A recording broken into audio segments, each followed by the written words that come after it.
Natural Resources Appropriations Committee, and we're going to try to go ahead and get started. I know we got some members and some other meetings across the way, and I know some of them will be coming in. Some of the chairmen we're getting together, but I think they're finishing up. And I know our Commissioner Harper here has had a very recent death in the family, and we sincerely hate to hear that. And I know you've got to get on the road and get south so that you can get over there. And I know you're going to be brief, and if we've got any follow-up questions, we'll get with you after it. But just wanted everybody at home to know why you're moving so quick and getting out of here. So I'll go ahead and turn it over to you, and thank you for being here.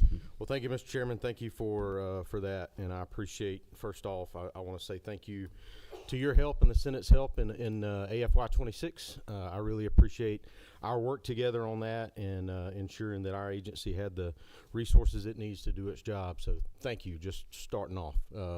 Secondly, just moving right into FY 27, as you said, I'm going to be fairly brief, but look forward to any continued conversation that may occur from that. When you starting out for us, it starts at the Center for Rural Prosperity and Innovation. There are no changes to the governor's budget and no changes from the previous year budget. That budget continues to stay the same year over year. Moving from that into our Consumer Protection Division, I'm going to say this off the top because this will be the same for administration and marketing. The changes reflected in the administration, DOAS retirement, Georgia Technology Authority State Health Benefit Plan, those are all reflected in each of those areas. Those are the yearly adjustments that are made every year. So I'm not going to talk specifically to those, but I will talk specifically to the ads that we have requested and that we have been working on in conjunction with the governor, the House, and now the Senate. The first being 52.6 in consumer protection. The governor added $140,000 for our food safety licensing software. The House increased that to $293,000, and that would include funding for both the Food Safety Division software funds that we need of the 140. Those additional funds would help cover those reoccurring costs that we have with our software programming every single year. If you remember in amended, y'all helped us by funding some of those one-time costs to help us continue to acquire those programmings. There are some reoccurring costs with all of those programs in food safety, animal health, and structural pest, and that additional funding will help cover those reoccurring costs. If you add up the total, though, it's actually $320,000. So that 293 is a little shy of the 320. But that's what that additional add is for, in addition to the food safety software of $140,000. Moving to 52.7, that is a reduction from the previous year where y'all gave us funding to purchase equipment for high-path avian influenza response, and we appreciated that, and that funding is being used appropriately to ensure that we have the equipment on hand to respond as quickly as possible to that particular event. 52.8 is similar to the conversation we had during amended. With our working through the budget with our new CFO, we come across some shortfalls. Some of that was COLA corrections for pay raises that the state had given state employees over the last couple of years, and where the department was shorted on that. That helps fix that adjustment and helps fix that and address that issue. The governor put that funding in, the House kept it, and we would appreciate your help in continuing that to ensure that we're made whole for those pay raises that the state gave our state employees a couple of years ago that we didn't quite get all the money for.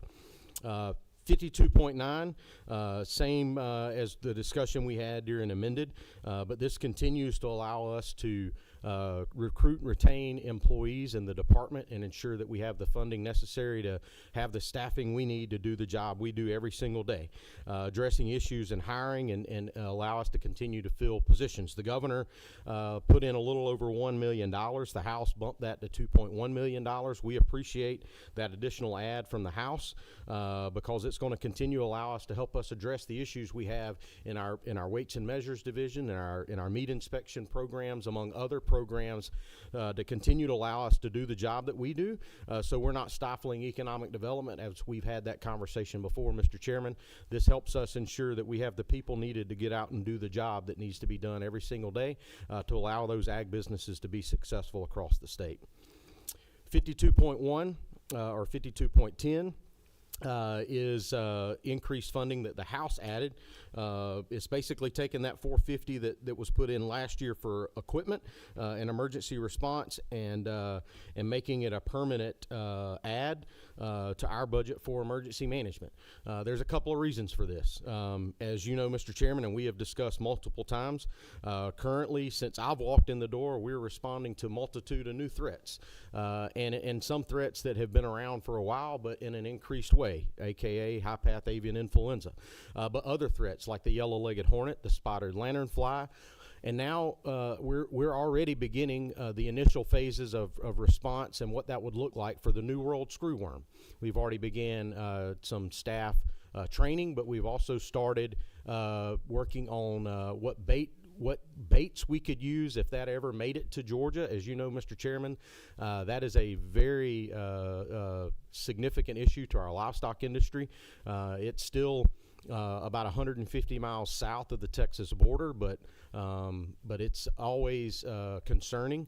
As you probably know also, there was one found in a shipment that come into Florida, but it was caught in South Florida about 2 or 3 weeks ago. So I say that to say, even though it's near the Texas border because of what we saw in Florida, that doesn't mean that we're immune from it at all. So we are already preparing for that. In addition, just for your knowledge, the federal reimbursements that we have been receiving for yellow-legged hornet response are now being cut off. So they will no longer be helping us offset our cost going forward for yellow-legged hornet. So we will be losing federal reimbursement dollars to help us offset the cost we have in response to the yellow-legged hornet, and so this will help go toward that as well. And in addition to that, during the winter storm, we've already had this conversation. The department, we have really stepped up our efforts when it comes to emergency response just across the board.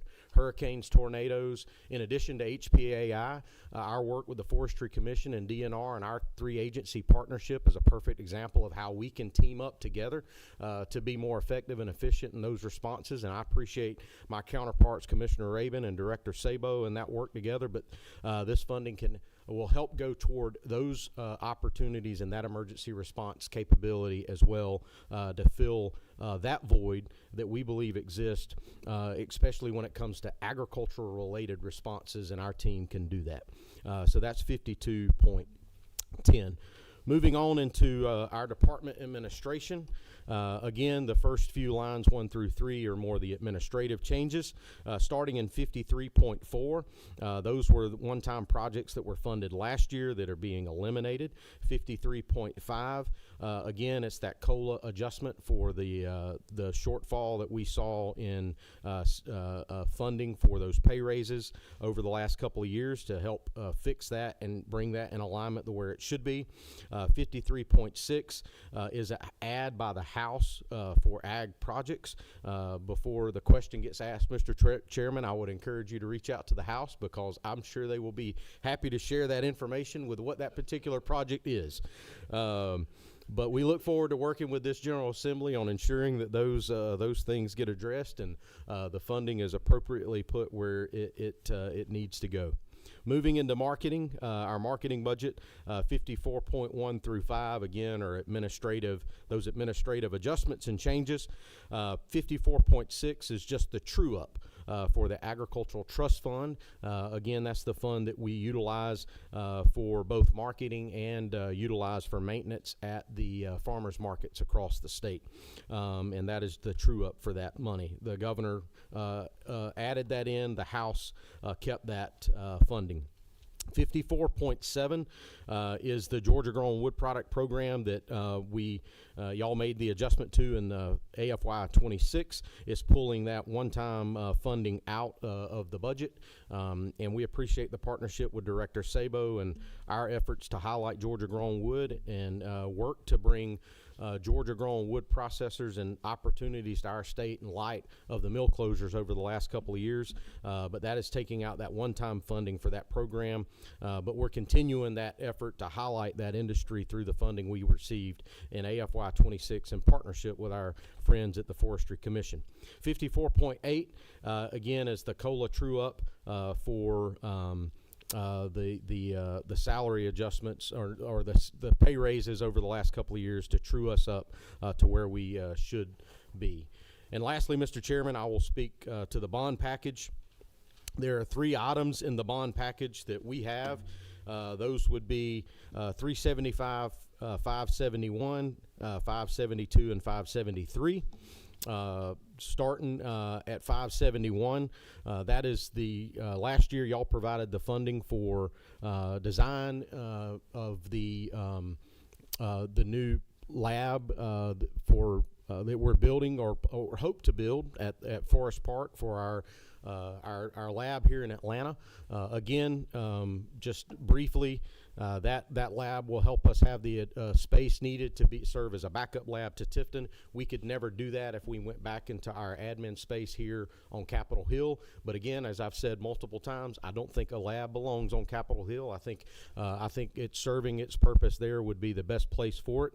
Our estimates, as I've mentioned more than once, have and GISFIC has told us to continue to pursue is $34 million for that particular project. The governor put in 25. The House added a little over half of that back, taking us to almost 30 and a half for that construction. So, Mr. Chairman, we would ask for the remaining 3.5 to bring us to the total 34 of the construction cost for that particular facility there for our labs here in Atlanta. The second point, 572, is related to our labs in Tifton.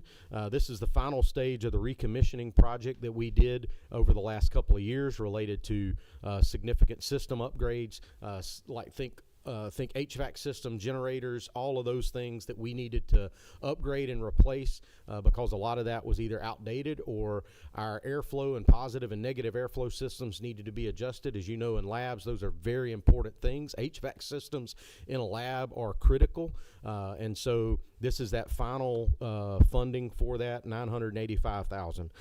And lastly, Mr. Chairman, as we have mentioned many times, just like any other state agency that has a lot of employees that their vehicle is their office, we are no different at the Department of Agriculture. We have a vehicle fleet of a little over 300, and that means it's a constant upgrade every single year for us. This is a request for funding a little over almost 2.3 million, I believe, if I remember the number correctly. Yep, 2.28 million for 48 vehicles to replace those and put our folks in vehicles that they can have confidence in, and it also helps with recruitment and retention, and it also helps us address the backlog that we've been working to address since I've walked in the door as well, Mr. Chairman. So with that, that's our budget request. That's the governor's budget, the House adds, and we would appreciate the Senate's favorable consideration with keeping that funding and addressing the additional requests that we have in addition to what the House added or made adjustments to. With that, Mr. Chairman, I'll be happy to take any questions. Real quick before you take questions, do you want to speak to the poultry lab real quick, or do you want to let I can.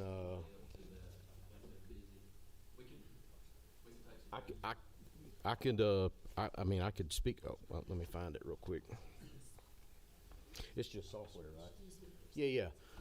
The poultry lab is just the software ad, Mr. Chairman. Obviously, the poultry lab is very important to us. Administratively, it functions as more of a public-private partnership between us and the poultry lab network. But it is a phenomenal asset to us, and we would support that request that they have related to their software, and appreciate that y'all's favorable consideration on that. All right, got one question. Chairman Burns. Thank you, Mr. Chairman. Commissioner, good to see you. Look back at 52.9 and 52.10. Actually, 6, 9, and 10, 52, 6, 9, and 10. There were some additions that the House made a recommendation on. Yes, sir. And you did a really good job of understanding the emerging threat situation. Walk me through the thought process of making that additional increase in the House on 52.6 and 52.9. So 52.6, I'll say again, that is the $140,000 the governor put in there for the software for our food safety division. But in addition to that, y'all helped us and amended to ensure that we had the funding for the software needs we have in our other divisions in the department, animal health, structural pest, among others. We do have some reoccurring costs with those, hosting costs, maintenance cost with those software programs, that when you add that in with the $140,000 for food safety, it brings it to about $320. The House put most of that in, bringing it to $293, but that's what that increase is for. Okay. And we would ask for y'all's consideration to take it to the $320, which is what our costs are in maintaining those softwares for our employees. And 52.9, I think, is what you said. Yep. So similar to the conversation we had during the amended, and appreciate the House's add of doubling that. Yep. For us at the agency, we have a significant difficult time in ensuring that we're maintaining and hiring and recruiting the right type of people and employees, but also maintaining staffing levels at a level that allow us to do the job that we do every single day. There's 240 gas pumps in this state. It takes us 2 years to check all of those. We have over the last couple of years, we've unfortunately had to decline licenses for meat processing facilities because we don't have the staffing to fill those positions. Upwards of over 20 to 25 in 1 year that we had to decline a license for, which that's local economic development, especially in agriculture. So that's farmers that aren't able to access those markets, and local businesses, mostly in rural Georgia, that could drive that rural economic development. And so when I say that the Department of Agriculture, when we're able to do the job that we do every single day, we help keep thriving businesses employed and in business, especially in rural economies, where in some cases those are where those businesses, where we need to make those investments, ensure those rural economies continue to stay strong. This additional funding will help us as an agency to continue to recruit, retain, and employ individuals in those areas that will allow us to have the biggest impact when it comes to entities that are affected by the work that we do as an agency,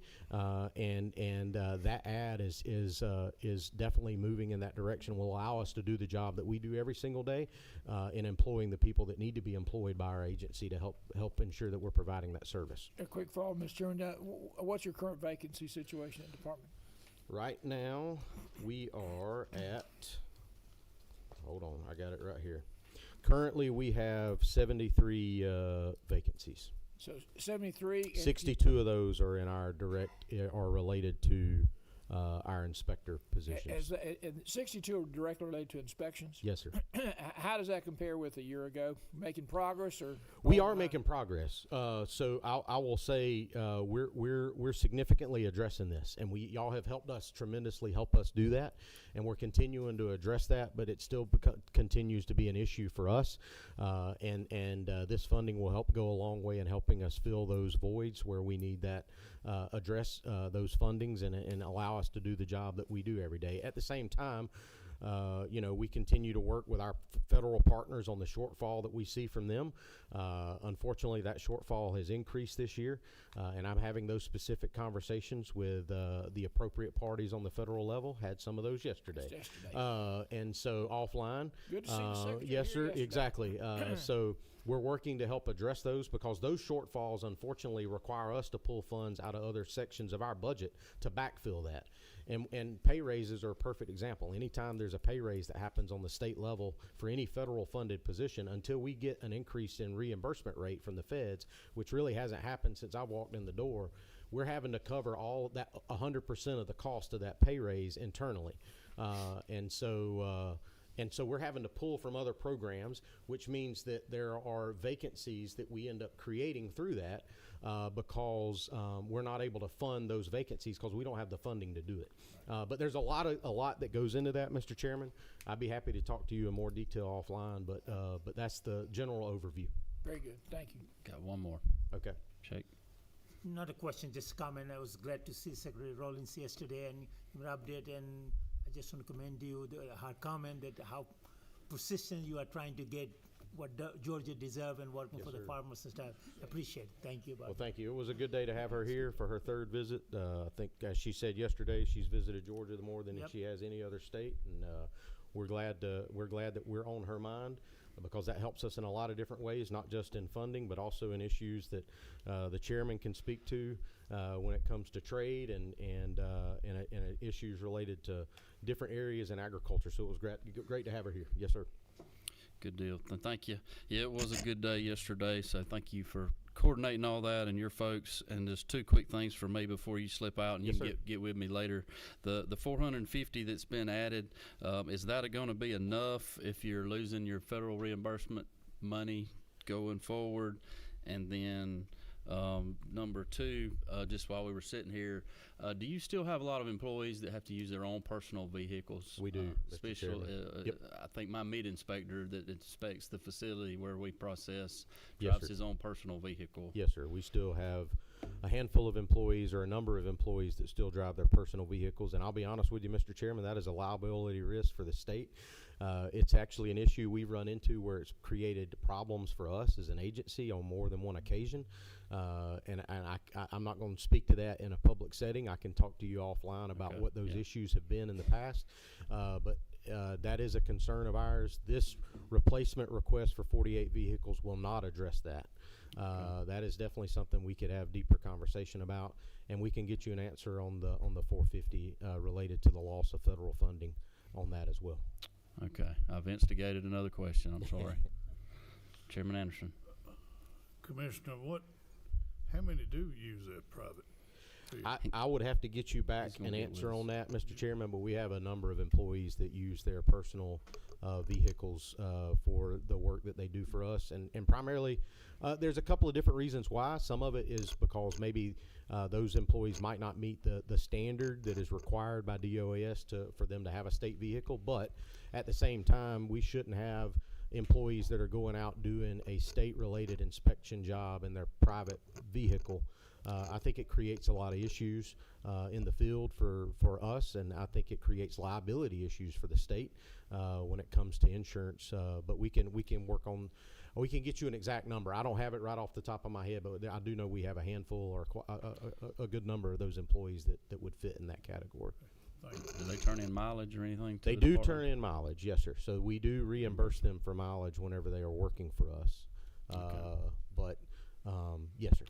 And I assume some of these COLAs help with some offsetting some of that in their minds, I guess, if they're having to drive their personal vehicle. Yeah. Or, okay. All right. I don't have any other questions up here. Thank you for what you do. Sorry about your loss. Yes, sir. Well, I Safe appreciate travels. it. I'm about to hightail it South Georgia, so. Well, tell everybody down there we said hello, Yes, sir. and you keep plowing and I'll keep planting. How about that? Hey, I like it. All right. Thank you, Mr. Commissioner. Chairman. Be Yes, sir. safe. Appreciate you. All right, if it's okay, I'm on, being I've got a quorum here, we've got some official business we need to take care of, so if, DNR, if y'all just want to come up in case there's some questions. We've got the Georgia Outdoor Stewardship Trust Fund that we need to vote on the proposals. We presented these at our last budget meeting, and I think everybody's had time to review all of these. If anybody needs a quick copy of it, we have any. I don't know if the commissioner wants to speak to it briefly, but if there are no questions about these proposals, I will entertain a motion to accept the proposals for the 2025-2026 Georgia Outdoor Stewardship Act. Got a motion and a second. Any discussion? All right. All those in favor, raise your hand. All right. All right. You got Georgia Outdoor Stewardship Act. Thank you, Mr. Roll Chairman. That is the last step for us to notify the recipient. So much appreciated for that support this afternoon. I do have several budget items I'd like to recommend for you and request your favorable response on in the governor's FY27 budget, but I too wanted to thank you for your support in the amended budget. Those monies will go a long way. Diving into our FY27 budget, each of our division budgets reflect a change to the adjustment to the agency premiums for the DOAS administered insurance programs, as well as GTA telecommunication and infrastructure rates, and the employer contributions for the state health benefit plan. And if we're on the right page, I'm looking at under our coastal resources division, line 232.4. This is the elimination of one-time funds for beach restoration in the amount of $1 million.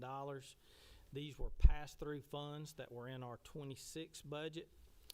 If you'll look at line 232.5, this removes $75,000 that were also one-time funds for the equipment and vehicle cost, but we are keeping from last year the personnel services for the divisions for the recreational fishing data collection. This is directly attributed to our exemption request to the feds to get us the ability to manage our offshore species by the state and not the federal government. We should know something by May 1st on that, and if we do, we're hopeful to be able to provide a 62-day red snapper season in our state. If we receive the if we receive the exemption from the feds, we hope to be able to offer 62 days of red snapper fishing off the Georgia coast. That was worth repeating. Thank you, Mr. Chairman. If you'll move ahead several pages to the Georgia Outdoor Stewardship Program, there's two budget items included here that increase funds for this critical conservation program. Line 235.1 restores the 20% reduction that we saw in the FY26 budget due to the revenues on sales and use tax collected on sporting goods equipment that had decreased by 1%, and then more than $5.7 million are restored to the trust fund in FY27. Additionally, line 235.2 shows a $4.9 million increase to the program, which reflects an increase in the FY25 collections of those sporting goods sales and tax use. Under our law enforcement division, if you'll look at line 237.2, this provides funds to enhance the retirement benefits for select post-certified law enforcement officers. Moving to our parks, recreation, and historic sites, line 238.3 eliminates $7 million in one-time funding for outdoor recreation. These funds were also pass-through funds from the FY26 budget. And then if you'll look at line 238.4, the governor's recommended budget eliminated $300,000 in one-time funds for the Sam Shortline Railroad. However, the House has added those funds back.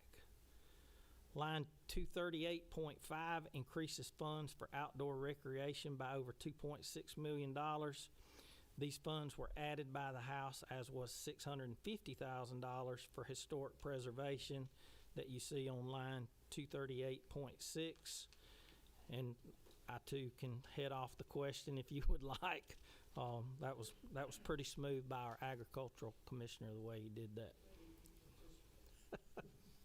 And lastly, there are several items listed under our wildlife resources division, beginning on line 240.4, which shows an increase in funds of over $1 million for the Wildlife Endowment Trust Fund. This just trues up that trust fund based off the number of lifetime sportsman's license that had been sold. Line 240.5 increases funds to the amount of $200,000 for our operational cost at fish hatcheries. Line 240.6 are funds for contractual services, positions, and a vehicle due to an increase in applications for the Georgia tax for the Georgia Conservation Tax Credit Program. All of that is based on the passage of House Bill 1148. Currently, there's $287,000 that's in the budget that would aid us in being able to solely allow that program moving, or administer that program moving forward.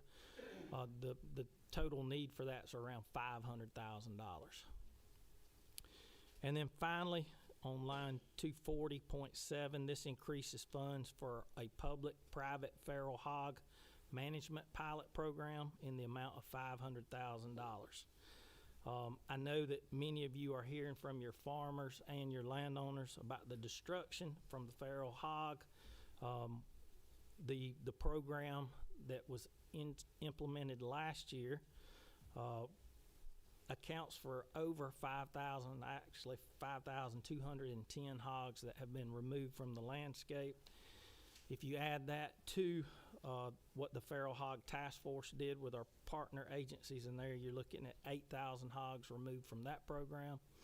So that's a little over 13,000 hogs, which does not include our trapping efforts on our public properties, nor what hunters harvest in any given season.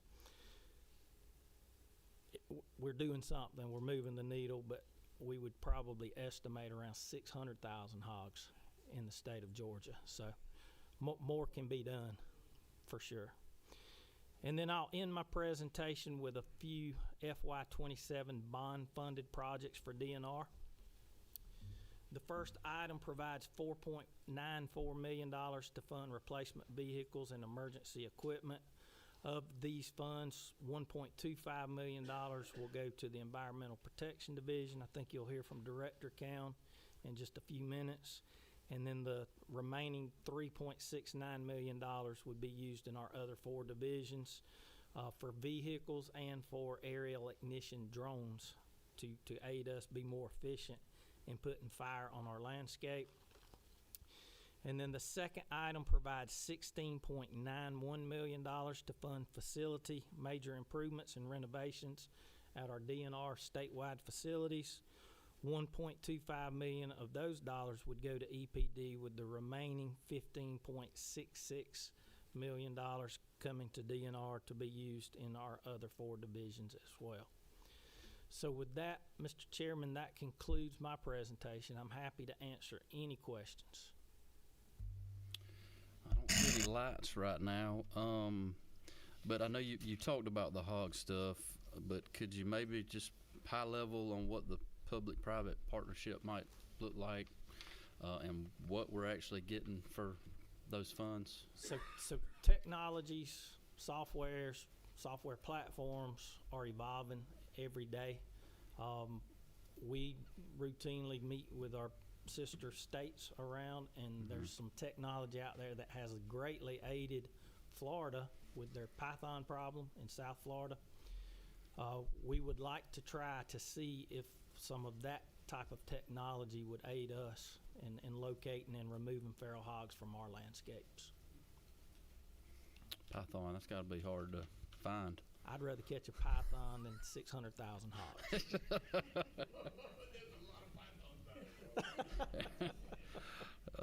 Goodness, I've got a question here. Chairman Anderson. Thank you, Mr. Rabin. I want to ask you the question that we asked, that Senator Watson asked our Ag Commissioner.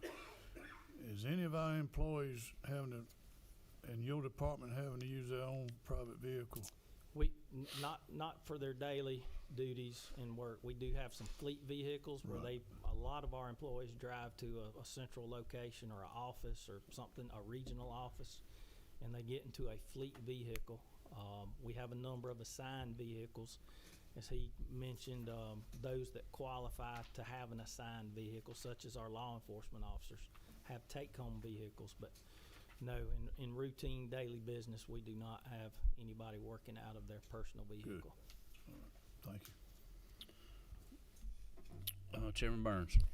Just a point of clarification on line 237.2. Are your law enforcement officers all post-certified? Yes, sir. All right, and these are enhanced retirement benefits for select post-certified, is that right? That's the verbiage. I think say define select. No, all of our DNR law enforcement officers would qualify for this. Thank you, that's what Yes, I sir. wanted to know, thank you. Thank you. Commissioner, back on 240.6, and if you need to get back with us, just kind of I know that's not a new program, it's right, we've been doing land conservation, this tax credit program, we've been doing it. That's correct. Do y'all have a breakdown yet on kind of what that looks like as far as vehicles and salaries and what the money will be included for? And if you need to get back with us or give it to us later, you can do that. But I've got some of that, and if you need more detailed information, I will circle back. But what we're looking at is 3 full-time positions. That would be 1 grant specialist and 2 biologists that would go out and assess the properties in question. That is where those 3 positions alone are $287,288.33. We do need vehicles for those individuals. We need some operating money to buy gas for those vehicles, and then we need some monies for contractual services in the form of appraisals. okay.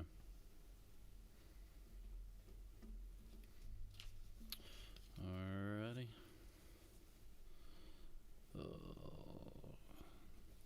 Anybody else? Well, Commissioner, I think that's all I see.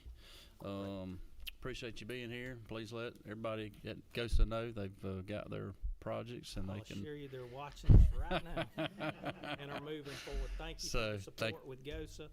Thank you for all that y'all do for DNR day in and day out. I appreciate y'all. Well, thank you for what y'all do. Appreciate it.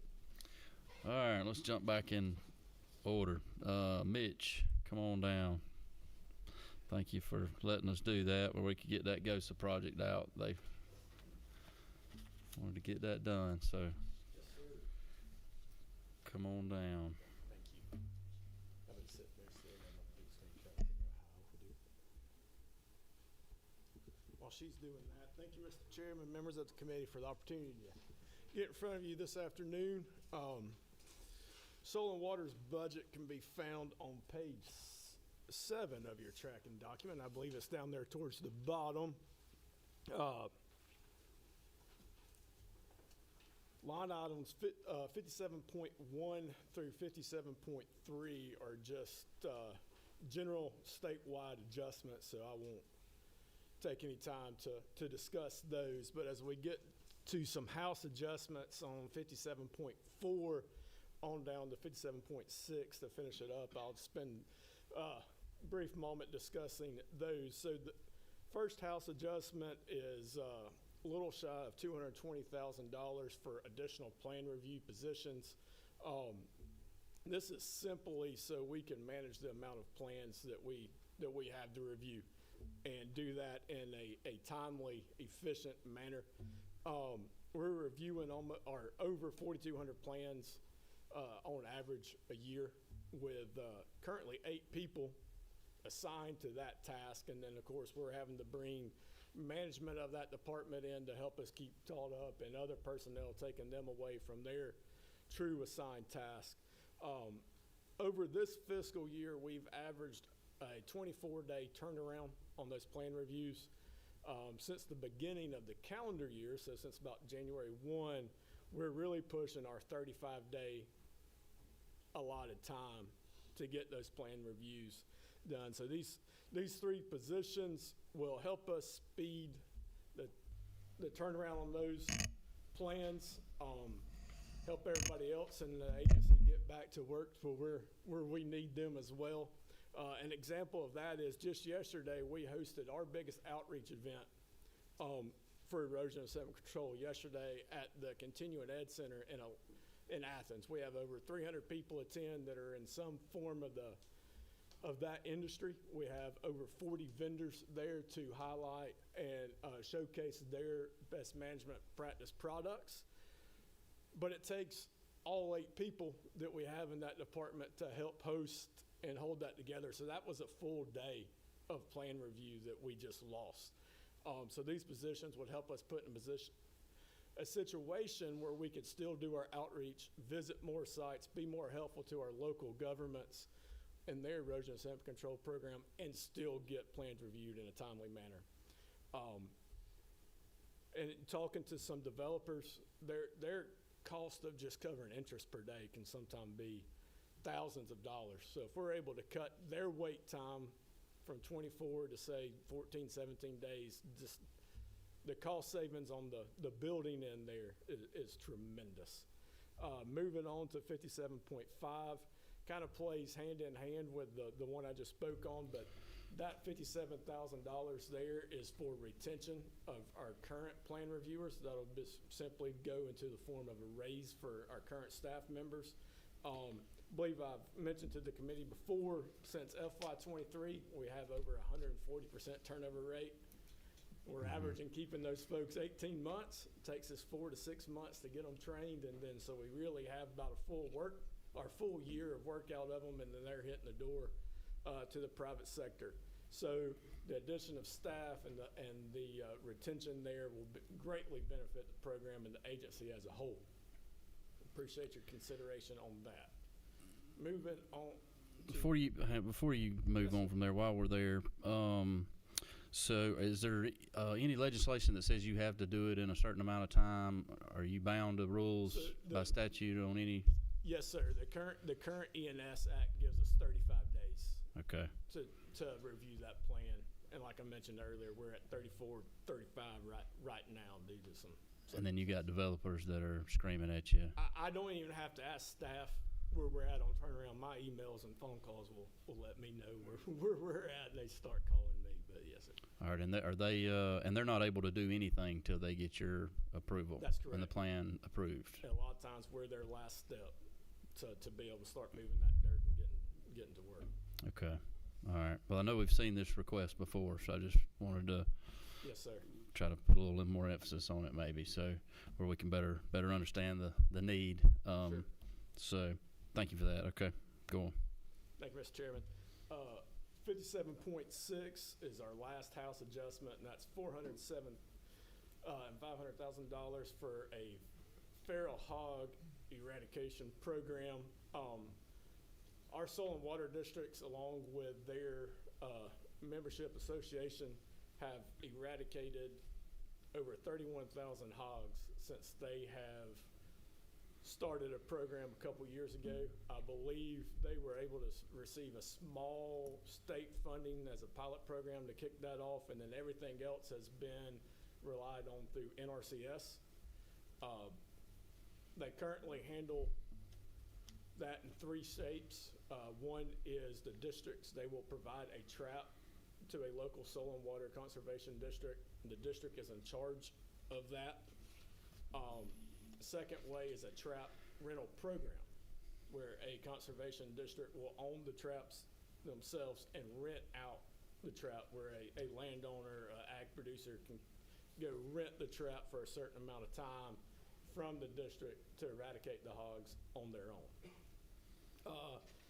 And then the third way, obviously, if you're doing this, you got to expand awareness of the services that you offer and the need for those services. I was sitting back waiting, Mr. Chairman, for you to call me, and I remembered that UJ Extension a year or so ago put out that one feral hog, and tie that back to about $300 worth of ag damage, or crop land damage, timber land damage. So our soil and water districts have eradicated over 31,000. That's about $9.3 million worth of damage that they've removed from the state of Georgia, and this funding will help them continue their efforts. All right, and if I remember, the commissioner said that that DNR said he was with their program they were catching around 5,200 or so, and you're the other group that was catching the other 6,500 or so. Is that correct? We're averaging about 6,500 a year on that, yes, sir. And that gets us to 13 or so. But we got 600,000 of them running loose. Ain't no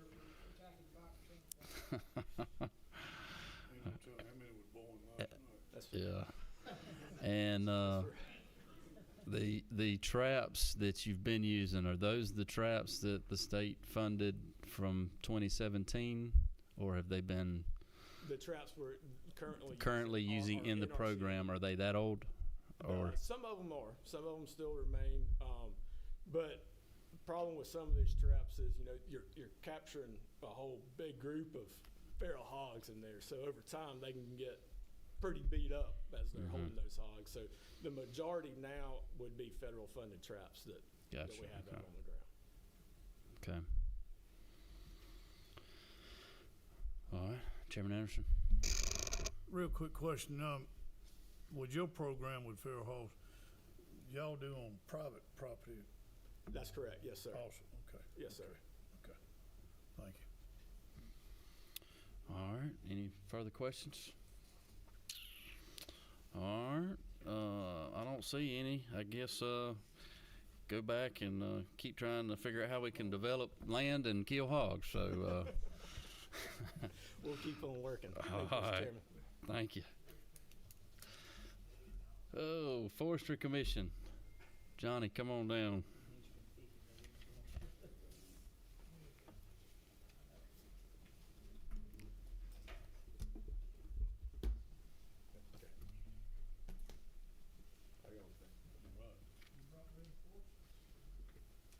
For hard questions.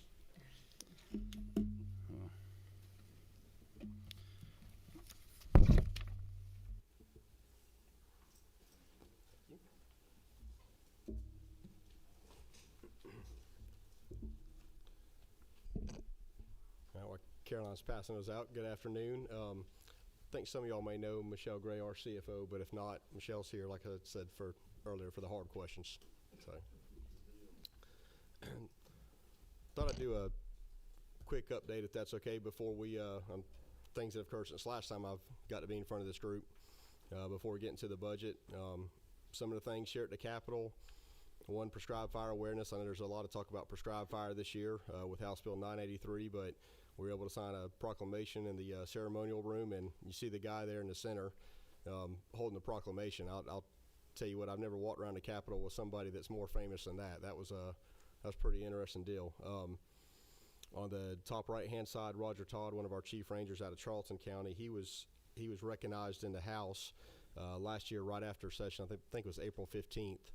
Him and his team saved a family of 6 from a plane crash right behind their office in Charlton County. So we were happy to do that for him. And then a shared stewardship signing with and DNR was part of the prescribed fire awareness as well. But with us, DNR, of course, U.S. Forest Service, NRCS, and the governor's office to talk about how we can do more work on federal lands so we don't have forest health issues or wildfire issues or different things stemming from U.S. Forest Service property. House Bill 983, as some of you are aware, has moved through Senate rules, and so I just need somebody to pick it out of the rules so Chairman Goodman can carry it on the floor. Good deal. We're ready. Perfect. Quick update on some resource management. We do have back-to-back national champs in Georgia, so our urban and community forestry team, for the work they do all over the state. They were the second year in a row they've won a national award from the Keep America Beautiful Foundation. All you have to do is visit some of our cities and look around at the tree canopies, and I can guarantee you they've had a part in that. So we're not just in the woods, we're in the cities too, which I'm proud of them for the work that they do. And I'm going to jump over to forest stewardship, a new program that started since last time I seen this group. Instead of us working with landowners for cost share to where a landowner has to pay out of pocket to get work done and then get reimbursed, we're trying something new, a pilot project to actually pay the contractors direct to do the burning for private landowners. So 26 contractors signed up, and we have 266 landowners underneath those 26 contractors. So pretty excited about that program to see what kind of work we can accomplish there. Recovery efforts. So fuel mitigation program, that was the total amount was $135 million. $3 million was peeled off right out of the gate for fire breaks and forest roads. The $132 is the cost share for landowners. I want to say when I presented during joint appropriations, it was somewhere right around 7 million that's been paid out. We're up to 10 million now. I will say that has been a slow process. I will acknowledge that. All 132 million is sorry, I'm looking for here, obligated to landowners and awarded to landowners.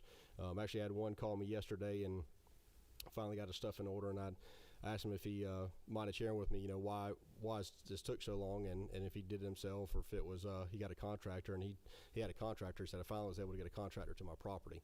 So that's been part of the problem, and every landowner that we talk to as well, since this is a reimbursement program, and you're talking about $10,000, $20,000, $30,000, they have been waiting on the block grant for that cash flow issue. So really expect this program to pick up in the next year.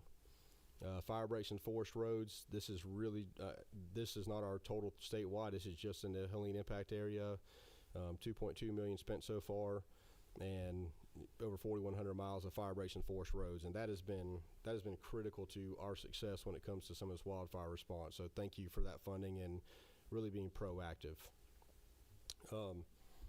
Our wildfire outlook, I know we're getting a lot of rain in this part of the state, but once you start getting below that fall line, it changes drastically.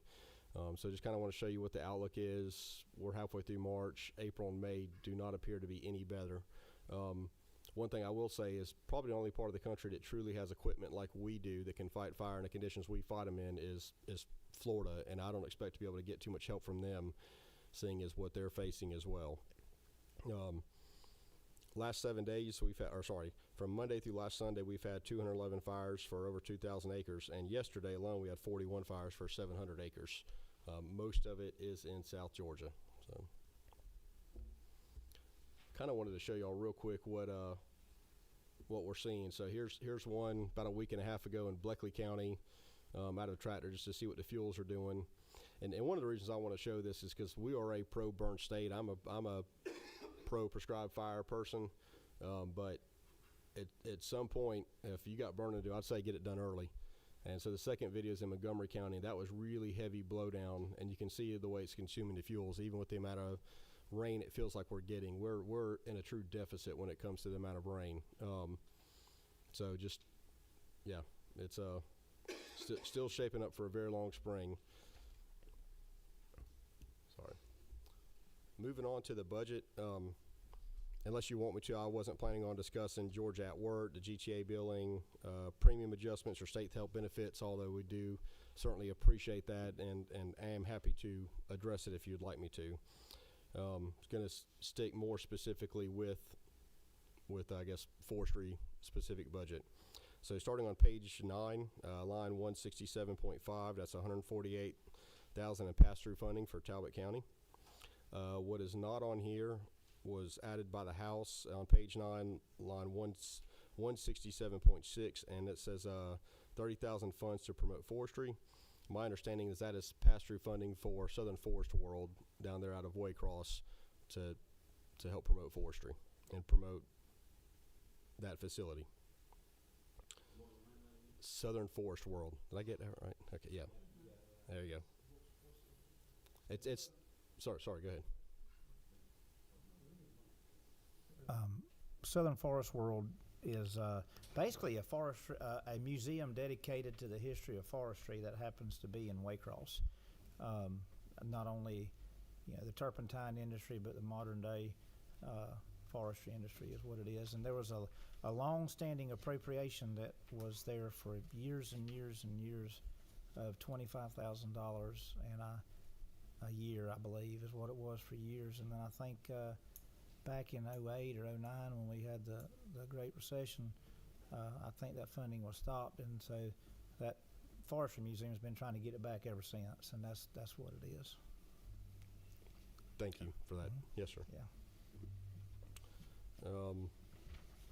Page 10, line 168.4, that's the transfer to Ware County grant from our forest management to forest protection. So it's the same amount of funding that will stay in there, and that is not on the slide. I apologize for that. Page 11 in protection, 169.2, that's the 2.4 enhanced retirement for our certified law enforcement officers. We do have 6 law enforcement officers, and I'm actually happy to announce, I can say this today, they've been working hand in hand with North Carolina on the arsonists we had going back and forth across the border. They actually made an arrest yesterday and will be charged with 10 counts of arson in North Carolina and 7 counts of arson specifically in Union County in Georgia. So they made that arrest yesterday working with North Carolina. So just a real valuable asset, but you can see with a team of 6 that that training time it takes for them to get, because that's a specialty niche, you know, not having turnover in that team is crucial to us. So appreciate your support there. Hold on.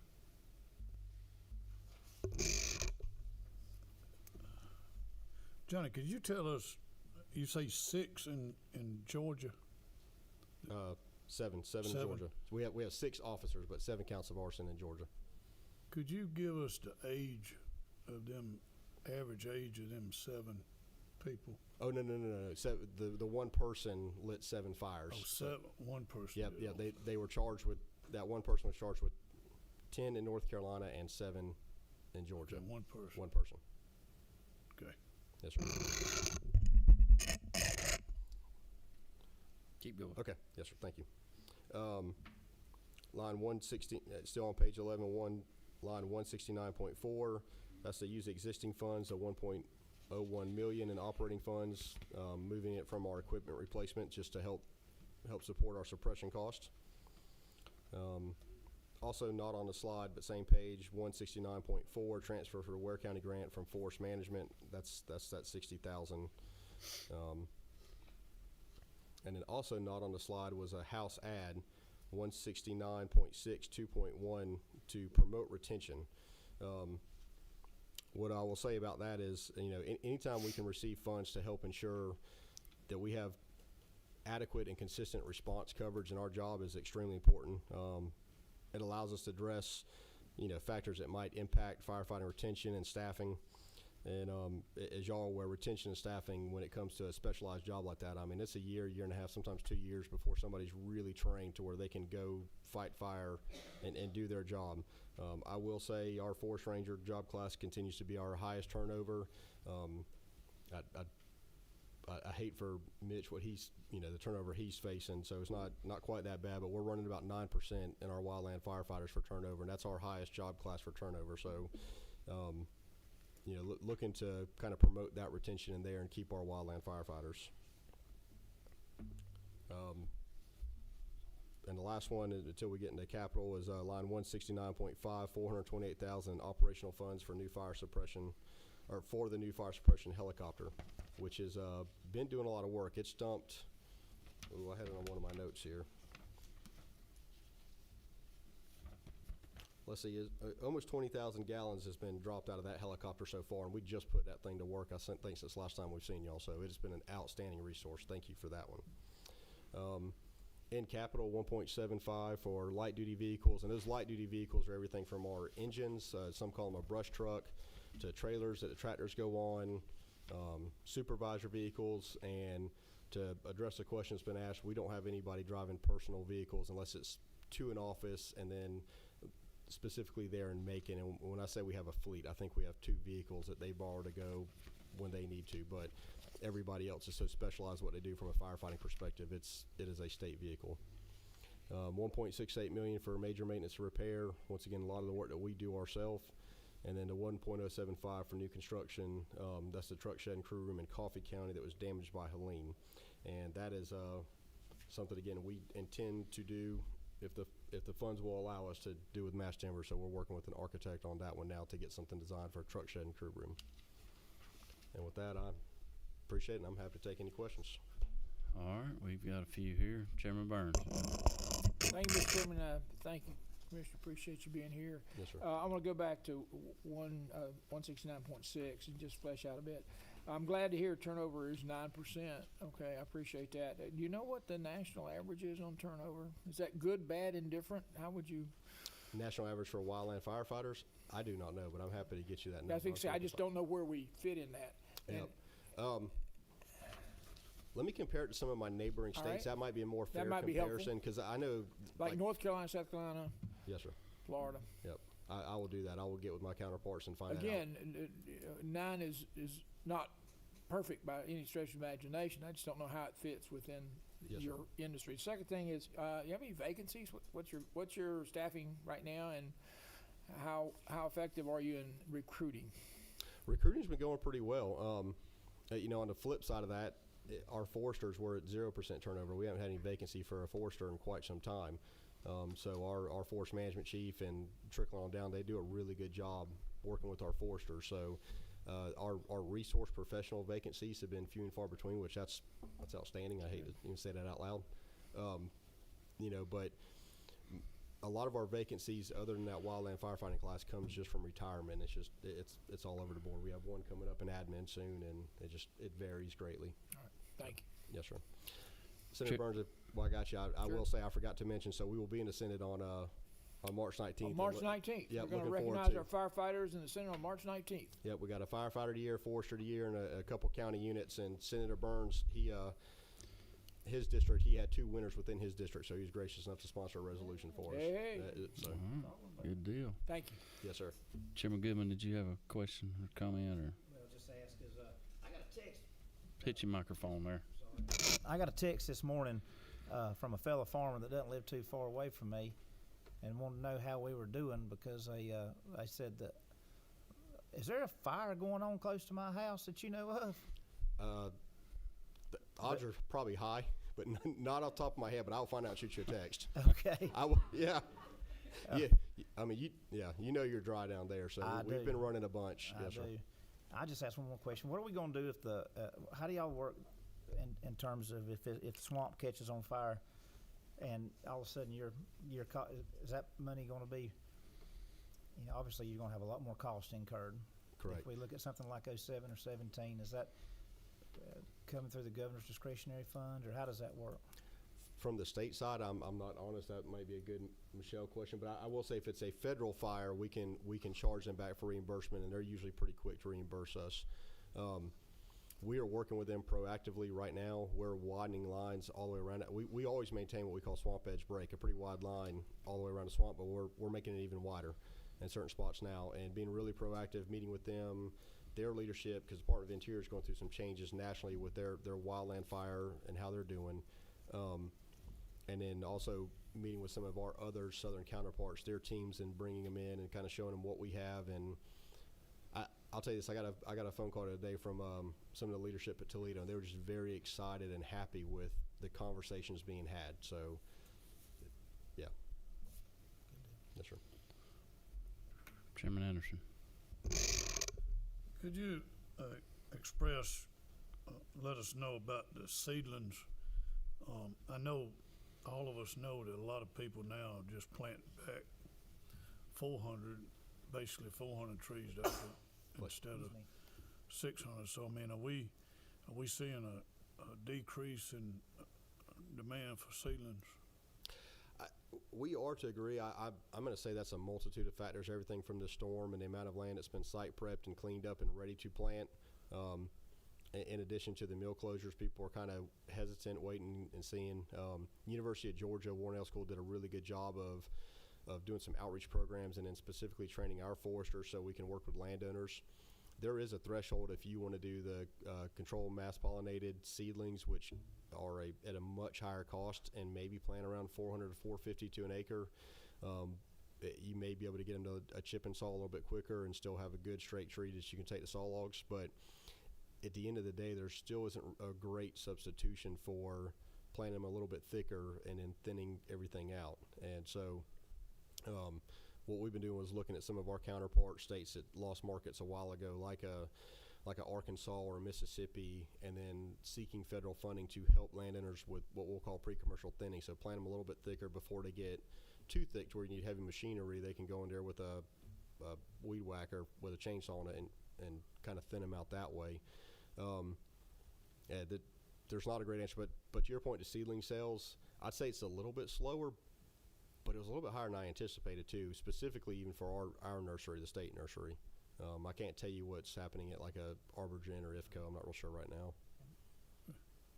Another thing is people are today because we've lost all these markets for small diameter wood, people are planting 450 trees an acre, where 20 years ago the average was probably 750, and so that I would imagine that plays into that. It does. It does. On the FMIT, just to clarify, so you said the 132 is completely obligated, Correct. and what was the cost share on that? 80% up to 1,000 per acre. Okay, and those landowners are just letting it sit there till they can get their block grant money. I won't say letting them sit there. So before we did our second sign up, we called every single landowner, and really that's how we identified a few funds, just to do another quick sign up. But we called every single landowner that enrolled into the program and just kind of want to know, where are they in the process? Are they just waiting on a contractor to get to them? Do they need help having a contractor? Kind of had a questionnaire sheet set up for our folks that were doing a call, and are they waiting on block grant? Is funding an issue? And it was pretty well equally split between waiting on a contractor to get to me, couldn't find a contractor, which is where we worked with the Master Logger program to marry them up with loggers who may be seeking work. And then another third was I really need a block grant before I have funds to do this type of work. Okay. All right. And then on 169.6, that's part of the $2 on-call pay. I believe that was some of the intent from the House, but Okay. And those are, when you say they're on call, I'm assuming they basically stay in a certain vicinity near wherever they're posted at, and they can't go out of town, they can't do anything. Their life is on hold. that is correct. You're pretty much, when you are on call, and this is speaking from experience, you're basically, it's like you're chained to your fire gear, your fire equipment, everything, and you're there. You go to a kid's ball game, you take everything with you, you got to be ready to leave. Correct. Anyway. And that's if the kids' ball game is right there in your area. If they're traveling, You don't you're go. not going. Okay. All right. Anybody got any other questions? All right. I don't see any. Thank you, sir. Appreciate what y'all do. Appreciate you.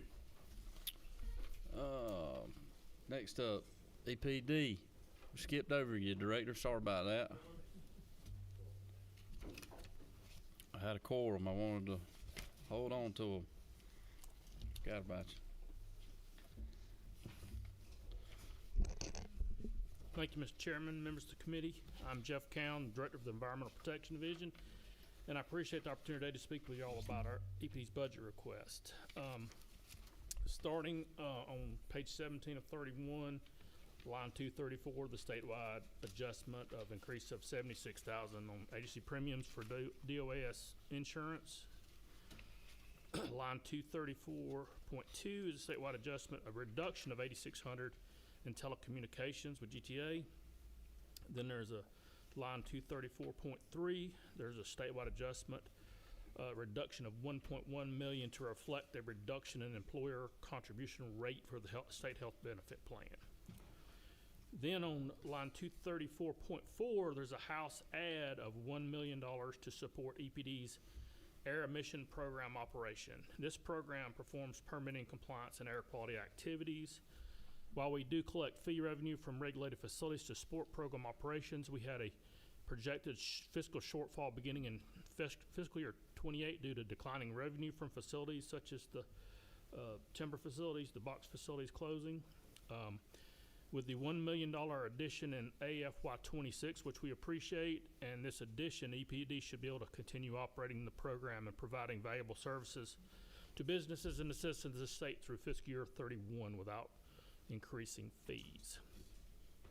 Then move on to page 19 of 31, line 236.1. We have a true up of our hazardous waste trust fund to align the budget with fiscal year 25 fee collections, which resulted in an overall increase of $3.117 million. This overall increase is not a reflection of any significant increase in fee collections. It's just because they sometimes submit them before July 1, sometimes after July. They're due on July 1. So this trues up our collections.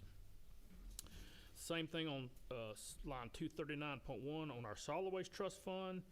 there'll be a true up of fee for these fee collections of just an increase of over just over 270,000, and that's always trust fund. Then I'll move on to general obligation bonds. We have a recommendation of 2.5 that is included in DNRs, as Commissioner Rabin said.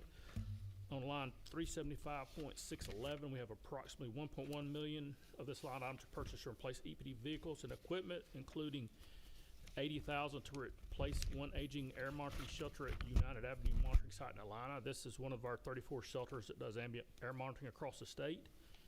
We have 25,000 for backup air monitoring equipment at our South DeKalb monitoring site, which is another one of our ambient air sites. We have 510,000 to replace 4 pieces of laboratory equipment. All this laboratory equipment will support drinking water analysis for water systems across the state, as well as water quality work.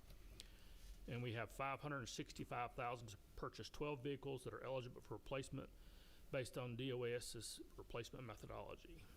Then line 375.625, which is 1.25 million out of, I think, the 16 million, is to support a renovation expansion of our EPD's Coastal District office in Brunswick. It'll be in 2 phases. The first phase will include a new metal panel roof system and more offices to accommodate our water quality team that does ambient water quality across the state.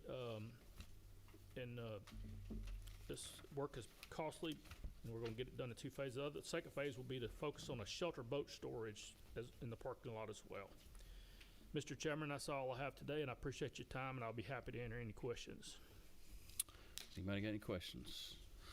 I don't see any, but just maybe for the committee and for future reference, you said this $1 million shortfall that we've got going. I assume that you said that would hold us through 2028 and then again through 2031. I think the We hope. AFY million will get us to about 28, and then the other million will get us to about to 31 without raising fees, as long as we don't have any substantial changes in people who pay the fees, applications, emission tonnage fees, and all that.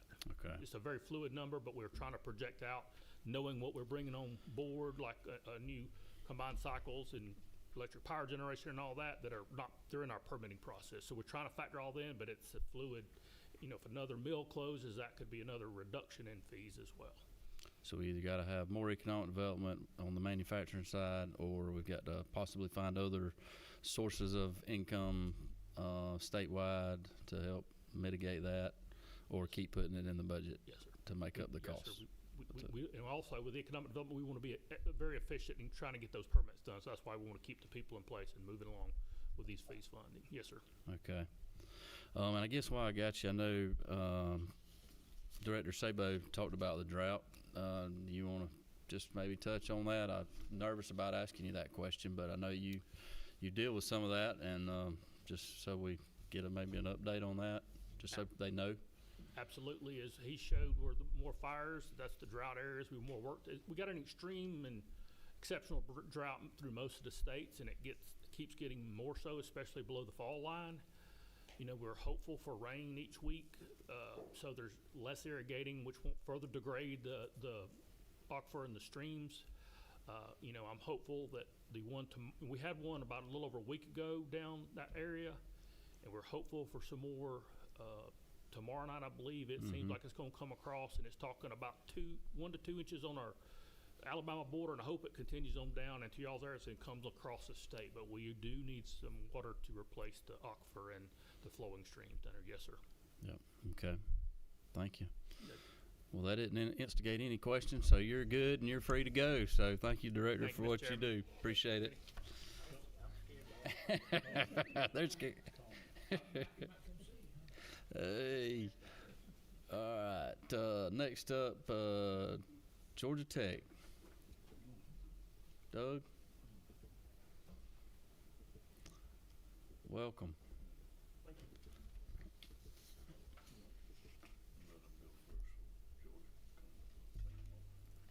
Yeah. I'm not going to, somebody said something about we're saving the best for last or something, but I don't know if that's the case or not.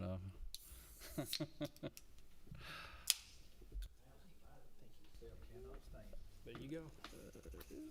Thank you, Mr. Chairman, members of the committee. It's a pleasure to be able to share with you a little bit. Now, I apologize in advance. Some of you may have seen some of the stuff I'm going to brief on just real quickly, but we'll get into a little bit of the work we've been doing for the row crop sector as well as our poultry work. So I'm going to jump right in if that's okay, Mr. Chairman. Ag Tech. So our goal is to transform poultry, agribusiness, and food manufacturing through advanced technologies, and really our focus is in 4 areas in terms of research, outreach, technical assistance, and education, and I'll spend most of my time speaking about our research activities this afternoon. We have 4 strategic thrust areas that we're focused on currently, which is the future of poultry operations has been our existing program for over 50 years and one that we're proud of. And then also our chemical and biological systems and technologies program that's looking at sensing for pathogens and other types of disease and pests. Our agricultural robotics and perception program, which has been growing over the course of several years. And then most recently our row crops and peanut work, where we've been looking at supporting some of the post-harvest activities for the industry. And I should mention this is really a partnership. Most of this work is done in cooperation or collaboration with either University of Georgia or our industry partners across the state. And so we're appreciative of their support. I'll dive right into the poultry. This is a video some of you may have seen, but it really talks a little bit about some of the technology that we've been working on, and this is looking at automated deboning, where we're using robotic deboning systems to try and achieve maximum yield, minimize bone chips, and achieve a cut unique for every single carcass as it comes down the line by taking images of the outside of a carcass, 3D images, mapping that to the internal bone structure, and then running that through the process. Now, I should mention that that previous one was running slow. This is running at the line speeds they operate at currently, and this has been transitioned to a commercial washdown robot. Those other robots you saw were developmental robots or development robots, and so we really looked at some commercialization activities. I should mention I just got back from a trip to talk with a manufacturer who's very interested in this technology and looking at taking it to commercial, so we're excited about the possibilities for moving that forward. Next, I'll talk about our poultry house robotics. This is autonomous systems that are working in a breeder house where we're collecting eggs and looking at eggs that are to be picked up off the floor. If you talk to my colleagues up at the University of Georgia in poultry science, they'll tell you that if you have an egg laid on the floor, you might come back the next day and have many eggs laid on the floor, and so you want to try to get those off real quickly. But really, this was just almost a toy application. Our goal was really to develop the autonomy systems that would allow us to drive these robots in GPS-denied environments. In addition, it's to look at all the other sensors that we can put on the robot, and this includes vision sensors, 3D data sensors, sensors for humidity, ammonia, temperature, etc., that allow us to gather information for full management of that house. As an example, here's some of the 3D image data that we captured looking at leg health, and so you can see the different stances that the birds have. If you look at the second from the right on the top, that's a bird that's got good health, and the one directly below it's one starting to struggle from some leg deformation. I'm not an expert in poultry science, so we defer to our colleagues up at UGA to help us understand that. However, I will mention that this is interesting information and can be used for selection, whether you're looking at breeding programs and or looking at the health of flocks in a poultry house. We're finally looking at the future of poultry farms. Again, this is in partnership with UGA and the folks at the Poultry Science Department, where we're looking at rethinking how this might operate, particularly optimizing against moisture in the house, which is a primary cause of some of our ammonia challenges or our odor challenges. Then also looking at modern ways of waste management and capturing some of those that litter that can be used for other materials, and whether it's fertilizers or other applications, while also looking at energy consumption, what it takes to heat or cool that house, specifically as we look into the summer, the winter months when we're using a lot of heat to warm those birds, but yet we're putting that straight out in order to keep our ventilation and our ammonia concentrations quite low. So we're looking at alternatives that we think are rather interesting and really testing out some of these concepts up at the UGA poultry farm. This is a project looking, now moving into our chemical and biological technologies side of things. This is a project that looked at the removal of phosphorus, specifically from poultry processing water, to prevent blooming and materials in the growth of algae and other systems in the streams. And in particular, we've engineered some nanoparticles here that can capture that phosphorus and remove it at scale. And this was a trial we did out of a poultry processing facility, specifically doing the test. And you can see that the water coming in is quite cloudy and milky almost, with proteins, fats, solids, and other materials. My colleague's adding the nanoparticles there, and then in a minute that goes through a mixing process, a settling process, and we can pump out the water out of the top, and you'll see how much cleaner that water is. I should mention that that phosphorus actually has value, not only as a fertilizer, which we've tested to be generally regarded as safe, but also as a feed additive back for the poultry flocks, because it has minerals, it has that fat content. It also has extracted out some of the, in addition to the phosphorus, some of the other minerals that are in that wastewater treatment. So while it doesn't look appetizing necessarily to us, it certainly has nutritional value for the birds in the future. Moving on to some of our peanut row crop work. This is our first year in that space, and so these are 4 specific actions that we've started with. I'm pleased to announce that we've completed the first one. So that was a statistical analysis of some data that the peanut industry had collected, comparing the different sample locations, 6, 9, and 15 out of the trailers that pull peanuts out for grading. And we found no statistically significant differences in grading outcomes, but that was a significant lift in terms of doing the data analysis, and we were pleased to be able to support that. In addition, we're starting to look at that auto sampler, which is the tube that goes down and captures those samples, to see if the nozzle design is causing damage to the peanuts as it goes in, particularly loose shell kernels. In addition, similarly, we're looking at the vacuum cyclone machine in terms of evaluation and understanding the airflow impacts and how that might be causing or might not be causing. It's an unknown at this point in time whether we're having any additional loose shell kernels being produced. And then last, I'll mention our loose shell kernel peanut deflector. And this is a device that we put onto the foreign material machine, and I'll show you a video, I believe, right here. Prior to that, the loose shell kernel peanuts would have this propensity to bounce across the top. You'll see the picture on the right. We've captured a couple of them that are up high. You want those loose shell kernels to drop in right away. And so this is a simple solution to a problem that we think has improved the number of loose shell kernels that get separated right away by about 60%. We went from about a 30% accuracy to about a 90% accuracy in getting those loose shell kernels. And it might not sound like a lot until you start doing the math on the total amount of time it takes for someone to then go afterwards and manually sort out those peanuts.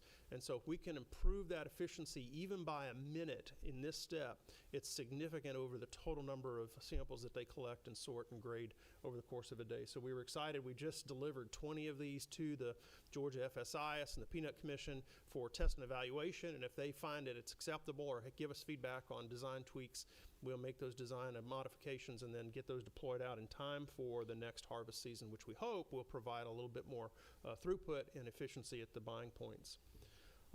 I'll mention now our work on some tomato spotted wilt virus disease detection. This is where we're actually leveraging a technology called a FarmBot. You may have heard of the FarmBot. It was highlighted in some of the work that was done recently in terms of our rural schools, and I'll talk about that in just a minute. But we're leveraging it here as a research tool to try and do early detection of some of the tomato spotted wilt virus on these plants. Where we're using AI classification just for doing the 2D and 3D assessment, but then also using this term called Gaussian splatting, which allows us to do full 3D reconstruction of these plants. On the next, you can see the result of those 3D Gaussian splats, which is really a reconstruction of those entire plants. And again, this is for research at this point in time to see if there are symptoms that we can detect early to capture that tomato spotted wilt virus. We think this model and this effort has application in other fruits and vegetables, and we'd like to think about some opportunities for doing some assessments of disease and or pests in those environments as well. So in this particular case, we manually inoculated the plants with the tomato spotted wilt virus, but we could see, doing something similar with other pests and diseases. But what it does is it allows us to quickly kind of assess where are we going to see it most likely, and then how do we do a quick assessment of capturing and then being able to detect it and remove it if need be. I mentioned the FarmBot. We're excited about the Georgia Tech Rural Computer Science Program, which is leveraging these FarmBots. The idea was to get these out into some of our rural communities and really inspire our rural students to consider computer science by using this technology. really the idea was, can we transition them from consumers of technology into creators of technology? And then more importantly, how do we inspire them to be the next generation of scientists, computer scientists and engineers that develop agricultural technologies in this space? I should also give a shout out to the Georgia Farm Bureau, who's agreed to come along board, in my understanding, and support a couple more. I believe we had 16 out in rural communities and rural school districts, and I believe we're going to be moving that up. And I don't remember exactly how many they're going to be adding, but they were gracious enough to allow us to get a few more to be able to put out into the school districts. So that's exciting for us as well. And it also helps drive kind of that need for computer science education in the rural communities, where we think that there's opportunity for a lot of students that may not have it if they're not in the metro areas. So with that, I'll just close by saying a couple things. Our goal is really to reshape the future, and we think there's a lot of opportunity at these intersections between engineering, agricultural sciences, and technology. We think it's at these intersections that there's a lot of opportunity where we can help move Georgia forward, both in partnership with our state partners and our state industry stakeholders. We've got a number of them. I'd like to make sure we thank them, both our industry partners, but our academic partners, in particular University of Georgia. And I know Dean Place is here today, and we're excited to partner with them on a number of these applications and a lot of these research activities. So I believe with that, I don't do this alone. There's a team of us that do it, and we have a number of students that work with us, so I always like to give them a quick photo credit. But with that, I'm happy to answer any questions if you have any. I do. I know that you have a small request. Yes, sir. I know it's not technically under our budget, but Sure. it is relevant to our committee and everything else that we're working on. Yes, sir. So could you maybe just kind of speak to that, what you've done, where you've been, and where you're headed with that, and Yep. what we're doing? Yes, sir. No, I appreciate the opportunity. So I mentioned the 4 projects that we've done under the row crop peanut work. That was the beginning of the effort that we'd started with the funding from this current year. The funding for that I believe the Georgia Peanut Commission has requested is for supporting even further optimization. So really what they'd like to do is modernize the buying points and modernize the inspection process to try and make sure that we have consistency and uniformity across all of them, and try to remove some of the human element in terms of making some of those decisions. And so being able to go into those locations, use imaging systems and other sensor platforms to be able to drive some of that innovation. We're optimistic we can do it. We've done some preliminary work on this where we've looked at doing some initial counting and sorting, but we think there's significant opportunity there for us to support the farmers, but then also to support the state. Gotcha. And it's my understanding, just for the committee and for the record, that we have somewhere around 100 buying points in our state, and they employ over 1,200 graders that are doing this manually by hand, and these are seasonal part-time employees. That's right.